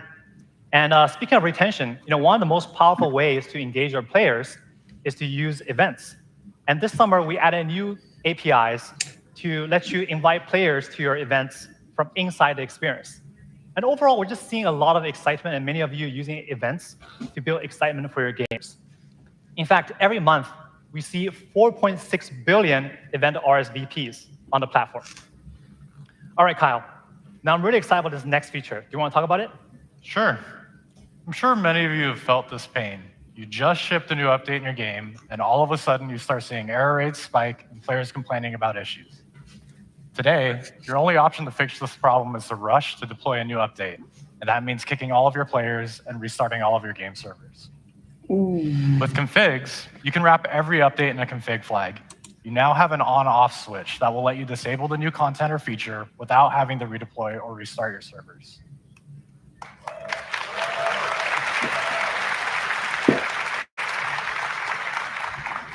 But that's not all. You can also use configs to update in-game values in real time. I'm not sure if Brad from Adopt.me is in the audience, but for example, let's say Adopt.me wants to update their starter pack. This cracked egg isn't really all that it's cracked up to be. And this royal egg is way more impressive and posh, right? So if I want to update my starter pack, all I have to do is wrap it in a starter pack config. So configs are coming later this year, but I'm even more excited about this next feature. We're also excited to announce experimentation, or A/B testing, to let you test new features in your game as well as your matchmaking configuration.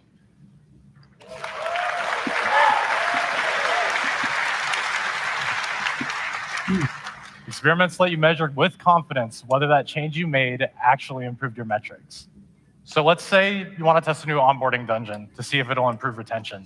You can run an experiment that shows half of your users the new dungeon while the other half get your current one. A few weeks later, you see that users who received the new onboarding dungeon had over 37% increase in D1 retention. Peter, what do you say? Should we ship this? Well, Kyle, nothing makes product managers happier than seeing that significant lift. And the only thing that will make me happier is launching configs and experimentation to all of you later this year. So be sure to join our analytics session tomorrow, where we're going to have real top studios walk through real examples of using analytics and experimentation to grow their games. Earlier today, Jarrett spoke about some of the impressive growth we're seeing globally in every region. So let's talk about one of the biggest opportunities in growing your games. The international market continues to expand. Just last year, we launched chat translation, and since then we've done over 400 billion translations. There are 11 billion translations from the content on the platform, and we've expanded to supporting 17 languages for automatic translation with our newest addition, Arabic, this year. And using our translation and localization features is a no-brainer to reach Roblox's global audience. In fact, in a recent test, we saw that games that had auto translations on saw an average of almost 1% increase in playtime, with over a 4% increase from Chinese, Japanese, and Korean-speaking players who joined the game for the first time. Now, you might think that 1% is a small number, but compounded over weeks and months, that could lead to huge playtime lift for your game. So don't miss this opportunity to make your games accessible to a global audience. And if you have manual translations already, don't worry, we will always prioritize those over your auto translations. In Dave's keynote, you saw a live demo showing Dave and Karun interacting with an NPC. Let's dig into the details and show you how you can leverage the new audio, voice, and natural language features in your experiences. First, let's set up an NPC who can dynamically speak audio with the new text-to-speech system. First, we set up audio emitter and audio text-to-speech instances, and then wire them together. Then we choose a voice and set some text to play as speech. There are a bunch of parameters we can play with. Let's mess with the voice and pitch. Oh. Hello there. Hello there. Hello there.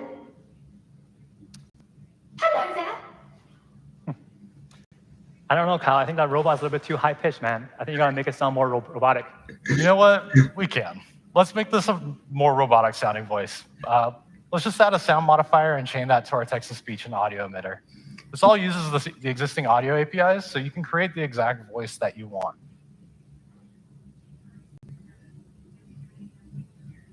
Hello there. That sounds a lot better.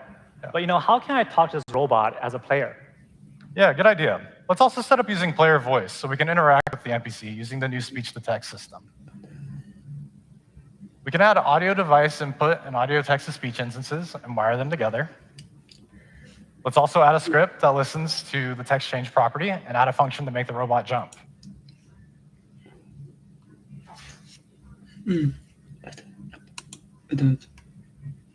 Using what we made, you can command a robot to jump. Super cool. But he still jumps when we tell him not to. Let's fix this. And while we're at it, let's give the robot a personality so we can more naturally talk to and command it around, leveraging the text generation APIs.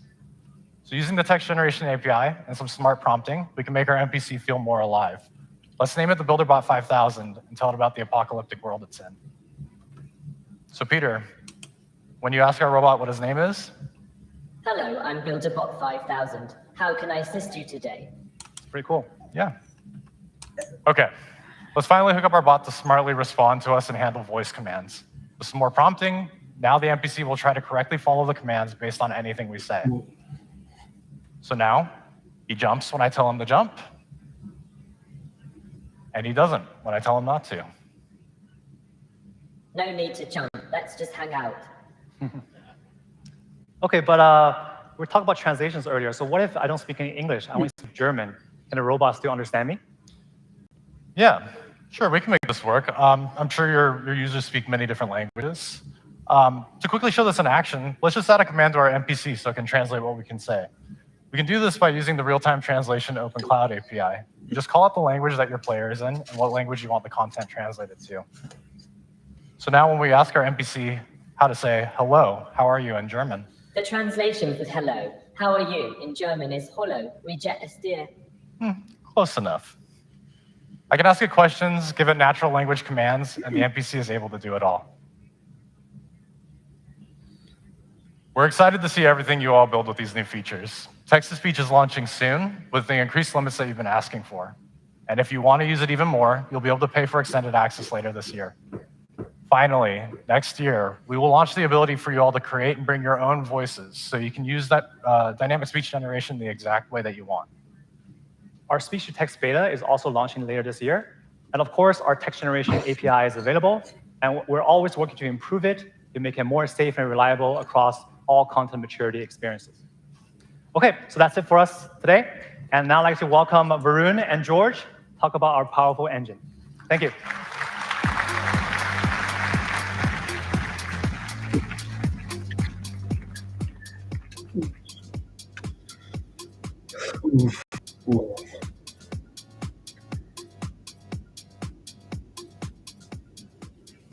Thank you so much, Peter. Hey, everyone. I'm Varun, and I work on product in Engine. And I'm George. I'm an engineering lead at Engine, and we're here to give you a quick update on everything we've been working on. Both Dave and Nick touched on our audacious goal, getting to 10% of the gaming market. The only way we get there is by giving you complete freedom to bring your vision to life. That's right. Whether it's blocky, photoreal, or something in between, we want to make it all possible. Our job is to make sure you can achieve whatever you'd like. If we break down what goes into making a great experience, it's about enabling you to build great content, allowing for expressive avatars so your players can viscerally engage with your content, and finally, powerful engine capabilities that bring both of these together. As we dive into each of these pillars, keep in mind that the Roblox engine makes some promises to both players and creators. These 5 promises place unique constraints on the engine, requiring innovative solutions even for the simplest of features. With that, let's dive into our first pillar, giving you the freedom to build great content on Roblox. We're going to start off with individual assets. Now, as Dave mentioned this morning, we are completely revamping how assets are both prepared and rendered on Roblox. Let's start with how we prepare your assets after you upload them. Meshes and textures are the majority of all the assets you upload. Every day, you collectively upload 1.2 million new meshes and 1.6 million new images on average. Once you've uploaded all those assets, we process them into multiple optimized formats at different levels of detail, perfect for each player's device. Okay, George, let's play a quick game. Let me ask you a question. This is an example of an optimized mesh that we generate today. Can you tell me what this is? It's a chair, Varun. We covered it in rehearsal. That's fair. But wouldn't it be great if this actually looked like a chair, though? This optimization used to happen exactly once in Studio, when you first uploaded the asset, which means we had no way of improving it after the fact. We've been working on upgrading this entire pipeline so we can continuously improve and optimize these asset representations. These are some of the new results we've been getting with our new improved simplification algorithm. So now your chairs will actually look like chairs at multiple levels of detail. Finally, George. Okay, now let's focus on how we render your assets on players' devices. This time, let's use textures as an example. Harmony is carefully coordinating things, so your players are always getting the best quality experience that their device can support. The colors you're seeing on screen here represent different texture resolutions that are loaded into memory. Now, on the left, you can see that previously the system is naively loading up every single texture representation at the highest quality, even if the GPU might never even need it. And on the right, you can see Harmony is now smartly streaming in exactly the texture representations that it needs. Now, more importantly, it can also stream out the representations it doesn't need. And in the middle, you'll notice that all of this is imperceptible to the player, because Harmony is smartly making these decisions based on the importance of each object in your scene. When the engine uses texture memory more carefully, that means your player gets higher quality exactly where it matters, and you have much more headroom to achieve your creative vision. More importantly, this also eliminates massive memory spikes that usually occur when a game first launches. This is one of the leading causes of crashes on lower-end devices. This is a complex scene from Relive, one of my favorite showcase experiences on Roblox. Without Harmony, this scene requires loading roughly 3 times more texture memory than with Harmony.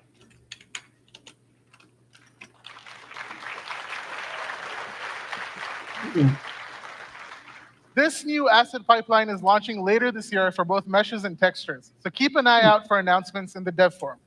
But wait, that's not all. All this effort to scale down on low-end devices also means that we can scale up on devices that can handle it. So we're very excited to announce that 4K texture rendering is coming to Roblox later this year.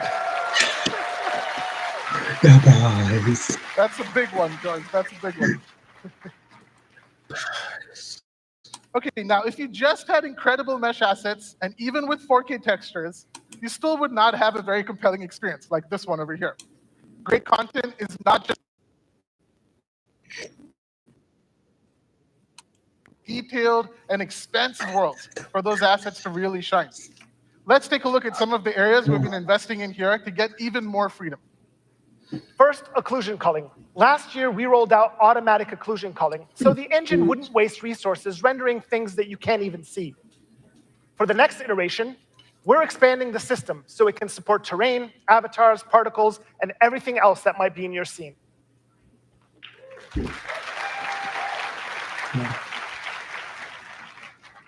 Now, speaking of terrain, today our terrain system is still capped in 2 key ways, scalability and quality. On the scalability front, the largest terrain you can fit in an experience on Roblox today is about 4 kilometers, or about 16,000 studs on each side. Our eventual goal is to remove that cap. But first, we have to optimize how terrain is stored and represented in the engine.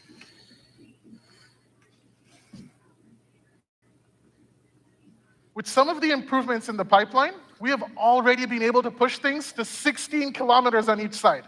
That's an area more than twice the size of San Francisco running inside Roblox.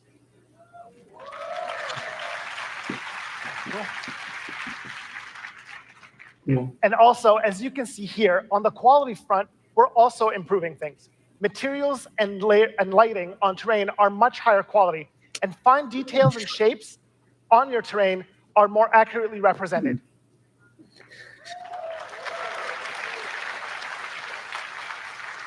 Now, even with more scalable and higher quality terrain, you still need a way to populate these worlds with a lot more detail. To help with that, we introduced instant streaming a few years ago.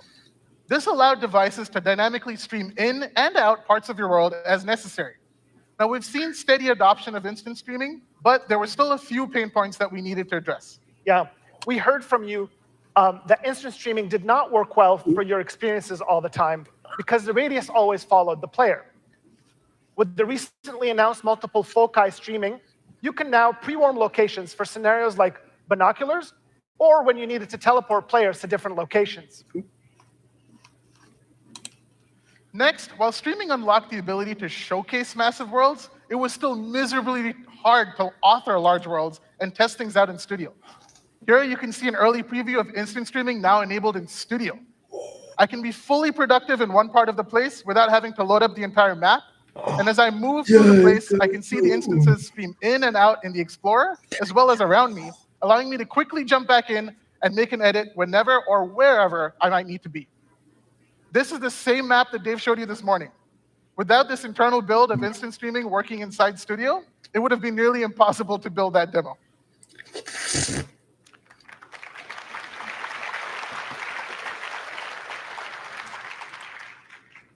Finally, instant streaming always traded off visual fidelity for performance for objects that were streamed out. To address this morning we introduced Slim. With Slim, we will now automatically generate a lightweight but high-quality representation of each model that's streamed out, perfect for low-end devices. Let's break down how this works using the same demo that Dave showed us earlier this morning. OK, so on the left is the original content as authored. A low-end Android device would immediately crash if it tried to render all of these triangles and instances at once. On the right, you can see the effect Slim has. Now, the device only needs to render a fraction of the triangles that were originally authored. But the user gets exactly what the creator intended at the highest quality that their device can support. Yeah, if you've tried instant streaming, you might already be aware of Model's LOD's limitations when it comes to visual fidelity. Here's a quick comparison of the same demo running with both Model LOD and with Slim. For the same scene, Slim gives you much better visual quality for the comparable performance. I love that scene. We're excited to announce that Model LOD will be replaced by Slim later this year. Our vision is to also bring Slim to Studio so we can improve your creation workflows as well. And you can sign up for early access preview of Slim today at the Engine booth or on the Dev Forum online.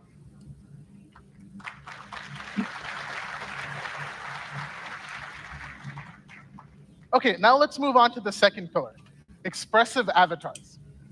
As Dave shared earlier today, we are pushing the boundaries of what avatars will look like and how personalized they can be on Roblox. Just like all other content, we want to give everyone on the platform complete freedom to express themselves. We expect to add increasing avatar complexity in the future, up to and even exceeding the quality that you're seeing here. Now, I know what you guys are thinking. Done naively, this would come with an unacceptable resource tax on you, the creator. The more complexity we add and the more avatars join your experiences at once, it's going to be harder for you to express your vision. Instead, we need to ensure that avatars scale like everything else on the platform, adding negligible and predictable cost to your experiences. To get to this goal, we're investing in 3 areas. First, all the asset streaming efforts we talked about previously will support skinned avatar meshes and textures as well. Let's take a look at the difference texture streaming can make on an avatar. Here, we're going to simulate downloading all of this avatar's textures on a low bandwidth 128K connection. On the left, we have current behavior. And on the right, we have asset streaming enabled.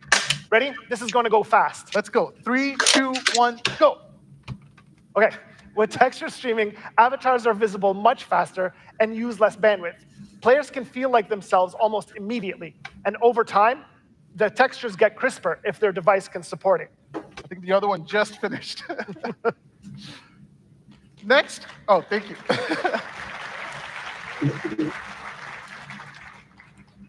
Next, avatars in the distance will also be converted into the same lightweight composite models that we showed you earlier. But these slim models will also support animations. Finally, we're targeting specific use cases where avatars cause resource spikes when they have layered clothing on. Here you can see a test environment with 420 avatars trying to equip a tool at the same time. This causes a resource spike, which in turn causes the tools to take a long time to equip. That's no good. No. So let's take a look at the same scene again with some of the improvements we're working on. Ready? Again, 3, 2, 1. No, there you go. There we go. So now the avatars have their tools equipped much faster. We're launching later this year. Okay, moving on to personalization now. Technologies like layered clothing, dynamic heads, accessories, and in-experience creation have all unlocked brand new ways for players to express themselves in Roblox. But we're continuing to push the boundaries here as well. We recently announced UGC emotes, so you can now create, publish, and list emotes in the Avatar Marketplace. We also recently launched support for physically based rendering for accessories. We had to be careful to make sure that these higher quality accessories worked well across all devices and experiences. And soon we'll be expanding in-experience avatar creation to also include clothing and accessories. This means you can now allow players to customize these right within your experience. And when they're done, they can purchase and equip the item right there, and then use them all across Roblox.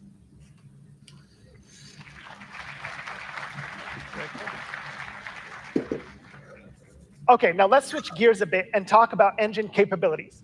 These are some of the new capabilities that unlock whole new functionality and give your experiences superpowers. In May, we announced that acoustic simulation is available in Studio Beta. When enabled, sounds reflect, bend around corners, and are occluded by the environment. Let's have a listen.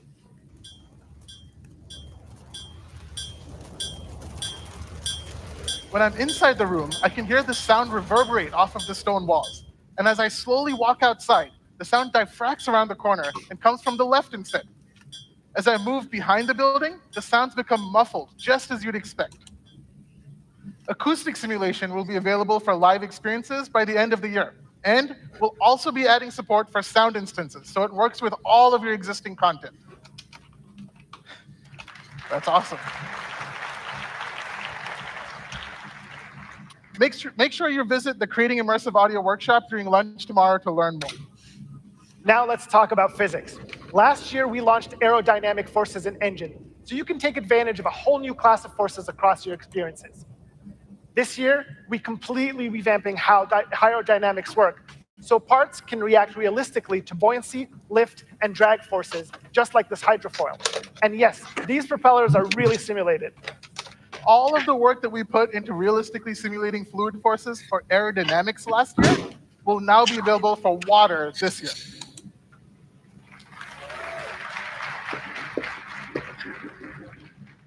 Okay, let's talk about server authority now. One of the most difficult multiplayer experiences to build are competitive sports games. Due to the realities of network latency and bandwidth constraints, a hamster ball soccer game like this one is incredibly difficult to get right on any platform. We're working hard to enable server authority natively in Roblox. So a whole new genre of seriously competitive games like this one will soon become possible. Yeah. Instead of each player's device deciding what happened, each client makes predictions, but only the server makes the final call. If you've tried racing game before, you might be familiar with the pit maneuver, which is notoriously difficult to achieve well in a multiplayer game. This is what usually happens. Oh, that's no good, George. I know. I think we can do better than that. So once server authority launches on Roblox, you'll soon be able to get this.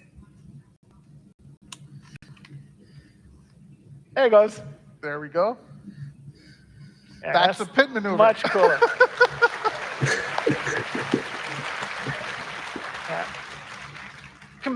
Competitive social games like shooters, racing games, and sports are such a good fit for the Roblox ecosystem that we can't wait to get this into your hands. So starting today, you can sign up for Server Authority Early Access Preview by visiting the dev forum or seeing us at the Engine booth. You should also stop by the Creator Track Talk tomorrow to learn more about it. Okay, finally, let's talk about solid modeling. Over the last year, we've made a whole host of performance and scalability improvements to the inexperienced solid modeling APIs, like union, intersect, and subtract. This has enabled brand new emergent possibilities, like this car workshop where you can literally create your own tires from scratch using traditional manufacturing techniques. This was previously limited to primitive parts, but we've been working on adding support for meshes this year. This means that you will soon be able to perform the same operations on fully textured meshes like the container and the node. And we're not stopping there. We're adding new APIs like Fracture and Sweep to help with some common scenarios that you always want. All of this is also available in an early access preview, just like Slim and Server Authority to date. So make sure you stop by the engine booth or visit the dev forum post to sign up.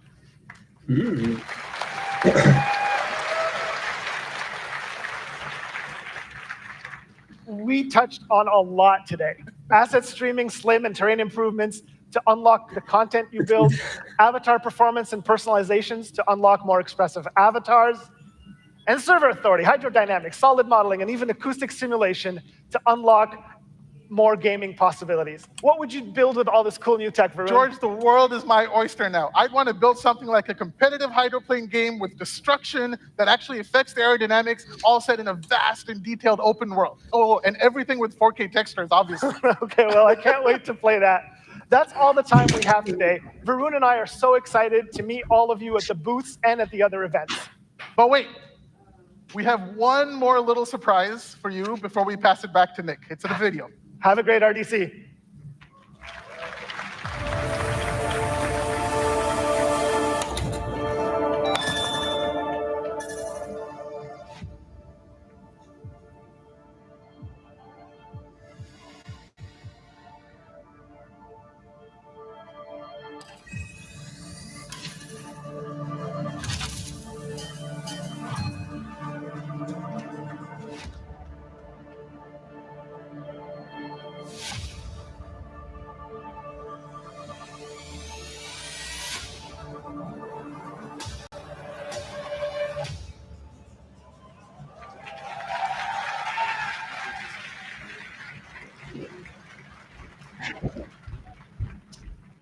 Wow, that was super cool. So now you've seen three things.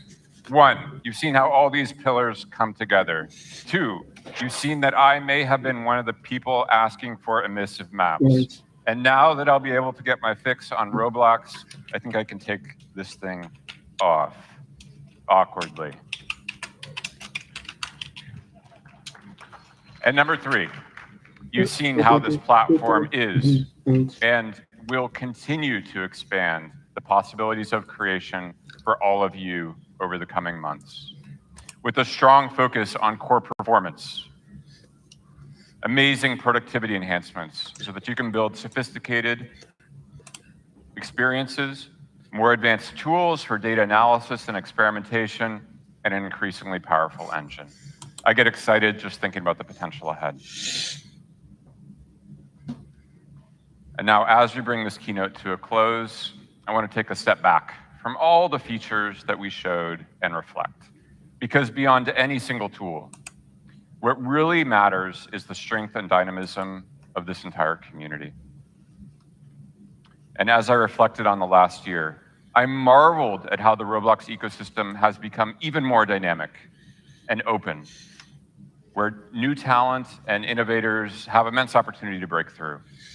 And we see this in our data. 28 of the top 100 experiences on our platform are new this year. And 96% of top earning avatar items were created in just the last 12 months. This is not a static platform.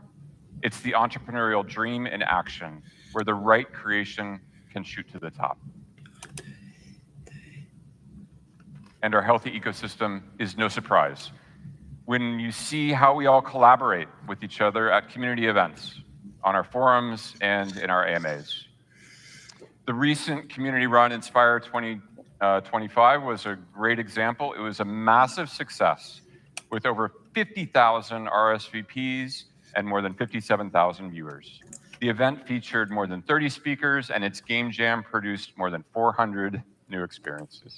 On our dev forum, we've seen more than 35,000 help and feedback posts since the last RDC, and our AMAs have pulled in more than 141,000 views with more than 150 questions answered. All of this makes it extremely clear that this is the greatest game creation community the world has ever seen.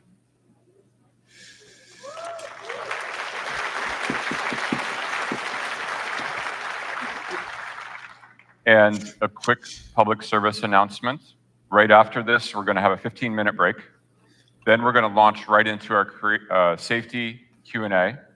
Afterwards, you can attend creator-led lightning talks featuring guest speakers from TikTok and YouTube with a meet and greet afterwards. And for the next 2 days, I really encourage you to stop by some of our booths. They're staffed by Roblox engineers, product managers, and domain experts. Give us your feedback and get hands-on technical advice. And lastly, tomorrow's schedule includes a networking event and dozens of sessions on a range of topics from performance to competitive design and intellectual property. And that wraps up our creator keynote. I want to thank all of you for your time, and I want to leave you with one final thought. The tools and features we've shared today are more than just code. They're the building blocks of the future, a future you will create. We provide the platform, and you provide the passion, the creativity, and the vision. You are the architects of the next generation of play, and the future is something we will build together. Let's go build it.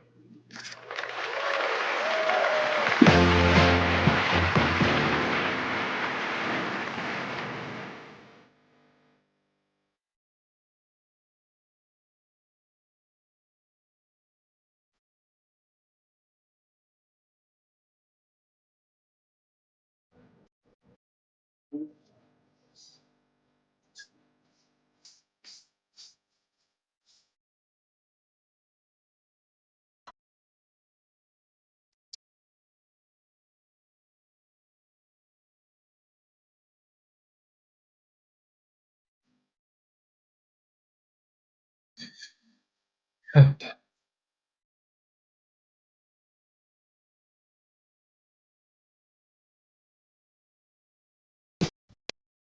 Evet.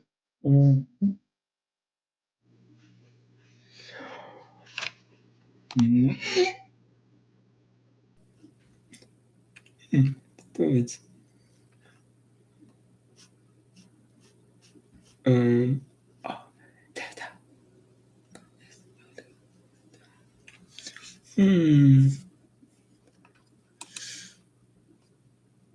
evet.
Evet.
Nope.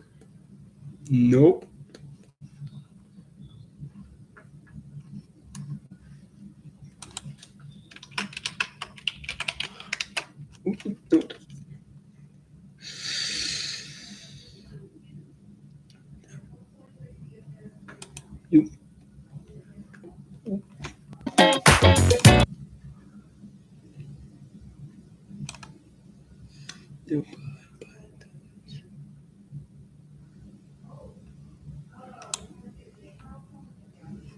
Increasing our follower count around.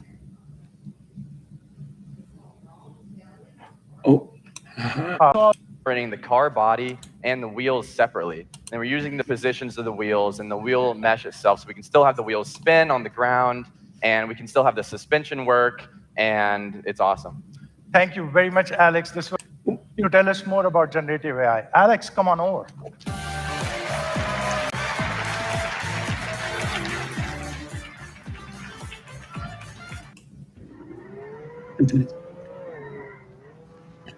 And the suspension works too.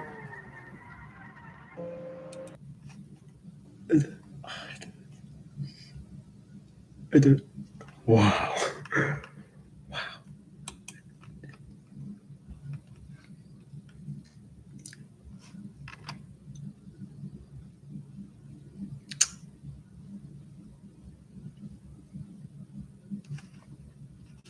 Dudes. You can tell that Asimo and I had a lot of fun recording this demo. This is my dinosaur lizard. It's pretty cool. Wow.